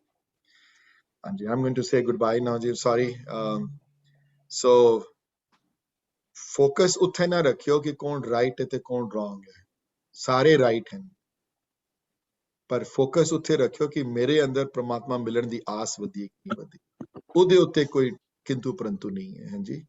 तो सारा अपना time उत्थे ना बिता देना कि भाई साहब भाई वीर सिंह राइट हैंड, कि professor Sahib Singh right hand, ਕਿ ਭਾਈ ਕਾਨ ਸਿੰਘ ਨਾਭਾ ਰਾਈਟ ਹੈਂਡ. ਉਹਦੇ ਉੱਤੇ ਨਾ ਫੋਕਸ ਕਰਿਓ. ਉਹ ਤੁਹਾਡੇ ਤੋਂ ਤੇ ਹਜ਼ਾਰ ਲੱਖਾਂ ਗੁਣਾ ਬੈਟਰ ਹਨ. ਉਹਨਾਂ ਨਾਲ ਨਾ ਜਾਓ. ਉੱਥੇ ਕੌਣ ਰਾਈਟ, ਉਹਦੇ ਉੱਤੇ ਫੋਕਸ ਨਾ ਕਰੋ. ਜੇ ਉੱਥੇ ਫੋਕਸ ਕਰੋਗੇ ਤੇ ਫਸ ਜਾਓਗੇ. ਫੋਕਸ ਕਰੋ ਕਿ ਮੇਰੇ ਅੰਦਰ ਨਾਮ ਦਾ ਦਾਨ ਕਿਸ ਤਰ੍ਹਾਂ ਮੈਨੂੰ ਮਿਲੇ, ਮੇਰੇ ਅੰਦਰ ਪ੍ਰਮਾਤਮਾ ਭਗਤੀ ਦਾ ਦੀਵਾ ਕਿਸ ਤਰ੍ਹਾਂ ਉਜਾਗਰ ਹੋਵੇ. ਫਿਰ ਗੁਰੂ ਆਪਣੇ ਆਪ ਤੁਹਾਨੂੰ ਉਹ ਪ੍ਰਕਾਸ਼ ਦੇ ਦੇਣਗੇ. ਗੁਰੂ ਤੁਹਾਨੂੰ ਆਪਣੇ ਆਪ ਤੁਹਾਡੇ ਅੰਦਰ ਉਹ ਦੀਵਾ ਜਲਾ ਦੇਣਗੇ, ਤੁਹਾਡਾ ਗਿਆਨ ਦਾ, ਜਿਹਦੇ ਅੰਦਰ ਤੁਹਾਨੂੰ ਸਾਰਾ ਕੁਝ ਚਾਨਣਾ ਤੁਹਾਡੇ ਅੰਦਰ ਹੋ ਜਾਏਗਾ. ਉਹ ਚਾਨਣਾ ਫਿਰ ਜਦੋਂ ਮਿਲ ਜਾਂਦਾ ਚਾਨਣਾ, ਫਿਰ ਉਸ ਚਾਨਣਾ ਭਾਈ ਸਾਹਿਬ ਭਾਈ ਵੀਰ ਸਿੰਘ ਨੂੰ ਮਿਲਿਆ, ਉਹ ਅਵਸਥਾ ਪ੍ਰਾਪਤ ਹੋਈ, ਤੇ ਉਹ ਚਾਨਣਾ ਮਿਲਣ ਦੇ ਨਾਲ ਉਹਨਾਂ ਨੇ ਆਪੇ ਹੀ ਕਹਿ ਦਿੱਤਾ ਕਿ ਜੋ ਮੈਂ ਪਹਿਲੇ ਸੋਚਿਆ ਸੀ 20 ਸਾਲ ਪਹਿਲੇ, ਹੁਣ ਮੈਂ ਡਿਫਰੈਂਟ ਲਿਖਿਆ. ਬਿਕਾਜ਼ ਕਿਉਂਕਿ ਉਹਨਾਂ ਨੂੰ ਬੈਟਰ, ਉਹਨਾਂ ਦੀ ਸੁਰਤ ਬੈਟਰ ਲੈਵਲ ਤੇ ਪਹੁੰਚ ਗਈ ਉਹਨਾਂ ਦੀ. ਸੋ ਉਹਦੇ ਉੱਤੇ ਨਾ ਫੋਕਸ ਕਰਿਓ. ਜੇ ਉੱਥੇ ਫੋਕਸ ਕਰੋਗੇ ਤੇ ਜ਼ਿੰਦਗੀ ਬਰਬਾਦ ਕਰ ਲੋਗੇ ਆਪਣੀ. ਸੋ ਪਲੀਜ਼ ਉਹਦੇ ਉੱਤੇ ਫੋਕਸ ਨਾ ਕਰਿਓ. ਇੰਦਰ ਜੀ, ਜਿਸ ਤਰ੍ਹਾਂ ਤੁਸੀਂ ਇੱਕ ਸ਼ਬਦ ਬਾਰ-ਬਾਰ ਪੜੋ ਨਾ, ਤੁਹਾਡੀ ਕਲੈਰਿਟੀ ਬਹੁਤ ਜ਼ਿਆਦਾ ਬੈਟਰ ਹੁੰਦੀ ਜਾਂਦੀ ਹੈ ਬਾਰ-ਬਾਰ ਸ਼ਬਦ ਪੜਨ ਨਾਲ ਹੀ. ਤੇ ਉਹੀ ਵਾਲੀ ਭਾਈ ਵੀਰ ਸਿੰਘ ਦੀ ਗੱਲ ਹੈ ਨਾ, 30 years later what he wrote was not different, but it was far better than what he wrote. Yeah. ਔਰ at the end of the day ਉਹੀ ਗੱਲ ਹੈ ਫਰੀਦ ਸਾਹਿਬ ਦੀ, ਖੈਰ ਦੀਜੇ ਬੰਦਗੀ. ਬਸ ਇਹੀ ਮੰਗਣਾ ਹੈ, ਖੈਰ ਮੈਨੂੰ ਖੈਰਾਤ ਵਿੱਚ ਬਸ ਬੰਦਗੀ ਦੇ ਦੇ ਆਪਣੀ, ਮੈਨੂੰ ਸਭ ਕੁਝ ਹੋ ਜਾਏ. That's the important part. That's the important. Main ਗੱਲ ਹੈ ਹੈਗੀ. ਬਾਕੀ ਤੁਸੀਂ ਉਹ ਵਿਗ ਸਾਹਿਬ ਨੂੰ ਦੱਸ ਰਹੇ ਸੀ ਨਾ ਰਿਗਾਰਡਿੰਗ ਗੱਡੀ ਚਲਾਣਾ ਐਂਡ ਹਾਊ ਕੌਨਸ਼ੀਅਸ ਵੀ ਵਰ ਇਨ ਦ ਸਟਾਰਟ ਐਂਡ ਐਂਡ ਆਲ. ਤੇ ਮੈਂ ਉਹੀ ਸੋਚ ਰਿਹਾ ਸੀ ਕਿ ਹੁਣੇ ਕਿ ਇੱਕ ਜਿਹੜਾ ਸ਼ਬਦ ਹੈਗਾ ਉਹਦੇ ਹੈਗਾ ਨਾ, ਮੈਂ ਇੱਕੋ ਲਾਈਨ ਪੜਾਂਗਾ ਬਸ. ਆਨੀ ਲੈ ਕਾਗਜ਼ ਕਾਟੀ ਲੈ ਗੁੱਡੀ, ਆਕਾਸ਼ ਮਧੇ ਭਰਮਈਆ ਰੇ. ਕਾਗਜ਼ ਖਰੀਦ ਕੇ ਗੁੱਡੀ ਬਣਾਈ, ਮਤਲਬ ਕਾਈਟ ਬਣਾਈ, ਔਰ ਉਹਨੂੰ ਹਵਾ ਵਿੱਚ ਬੰਦੇ ਨੇ ਉਡਾਇਆ. ਅੱਗੇ ਕੀ ਕਹਿੰਦੇ ਨੇ, ਪੰਜ ਜਨਾਸਿਓ ਬਾਤ ਬਤਾਊਆ, ਚੀਤ ਸੋ ਡੋਰੀ ਰਾਖੀ ਵਾਲੇ. ਗੱਲਾਂ ਕਰ ਰਿਹਾ ਉਹ ਪੰਜੋ ਆਪਣੇ ਦੋਸਤਾਂ ਨਾਲ, ਮਗਰ ਉਹਦਾ ਮਨ ਜਿਹੜਾ ਉਹ ਡੋਰ ਵਿੱਚ ਲੱਗਾ ਕਿ ਅਗਰ ਮੇਰੀ ਗੁੱਡੀ ਕੱਟ ਨਾ ਜਾਏ. ਤੇ ਇਹੀ ਸਿੱਖ ਦਾ ਵੀ ਹੈਗਾ ਕਿ ਸਭ ਕੰਮ ਕਰਦੇ ਹੋਏ ਵੀ ਉਹਦਾ ਮਨ ਵਾਹਿਗੁਰੂ ਦੇ ਨਾਲ ਹੀ ਜੁੜਿਆ ਰਹੇ. ਬਸ ਖੈਰਾਤ ਇਹੀ ਮੰਗਣੀ ਹੈ, ਹੋਰ ਕੁਝ ਨਹੀਂ ਹੈ. That is what it is all about. Thank you, Vijay. You're absolutely right. You're absolutely right. यही है बस. चलो वाहिगुरु जी का खालसा, वाहिगुरु जी की फतेह जी. Vijay Khalsa. Call me when you have time. Yeah, I will call you later. Later. Yeah, later. Okay. Thank you, Vijay, and thank you Okay, everybody thank ji you, for Khalsa. coming. And कोई मुंह गल निकल गई हो, उस गल दी माफी है. ते कदी भी don't get into, अगर कोई किसी किस्म दी controversy ਜਾਂ ਕਿਸੇ ਕਿਸਮ ਦੀ ਇਸ ਗੱਲ ਤੇ ਕਦੀ ਨਾ ਜਾਇਓ, ਜਲਣ ਨਾਲ ਤੁਹਾਡੇ ਮਨ ਵਿੱਚ 네ਗੇਟਿਵ ਚੀਜ਼ਾਂ ਆਣਗੀਆਂ. ਤੁਸੀਂ ਪੋਜ਼ਿਟਿਵ ਚੀਜ਼ਾਂ ਤੇ ਫੋਕਸ ਕਰਨਾ ਹੈ. ਤੁਸੀਂ ਫੋਕਸ ਕਰਨਾ ਕਿ ਮੇਰੇ ਅੰਦਰ ਪ੍ਰਮਾਤਮਾ ਮਿਲਣ ਦੀ ਆਸ ਔਰ ਅਰਦਾਸ ਵਧੇ. ਕਿਹੜਾ ਰਾਈਟਰ ਰੋਂਗ ਹੈ, ਕਿਹੜੀਆਂ ਟ੍ਰਾਂਸਲੇਸ਼ਨਸ ਰਾਈਟ ਹਨ, ਕਿਹੜੀਆਂ ਟ੍ਰਾਂਸਲੇਸ਼ਨ ਨਹੀਂ ਠੀਕ ਹਨ. ਸਾਰੀਆਂ ਟ੍ਰਾਂਸਲੇਸ਼ਨਸ ਰਾਈਟ ਹਨ. ਜਿਹੜੀਆਂ ਟ੍ਰਾਂਸਲੇਸ਼ਨ ਮਹਾਰਾਜ ਦੇ ਅੱਗੇ ਨਾਲ ਜੋੜਦੀਆਂ ਹਨ ਤੇ ਪ੍ਰਮਾਤਮਾ ਦਾ ਪਿਆਰ ਅਗਰ ਉਜਾਗਰ ਕਰਦੀਆਂ ਹਨ, ਬਸ ਉਹਦੇ ਉੱਤੇ ਫੋਕਸ ਕਰਨਾ ਹੈ. ਕਦੀ ਆਪਣੇ ਅੰਦਰ 네ਗੇਟਿਵਿਟੀ ਨਾ ਲੈ ਕੇ ਆਣਾ. ਹਾਂਜੀ, ਹਾਂਜੀ. I'm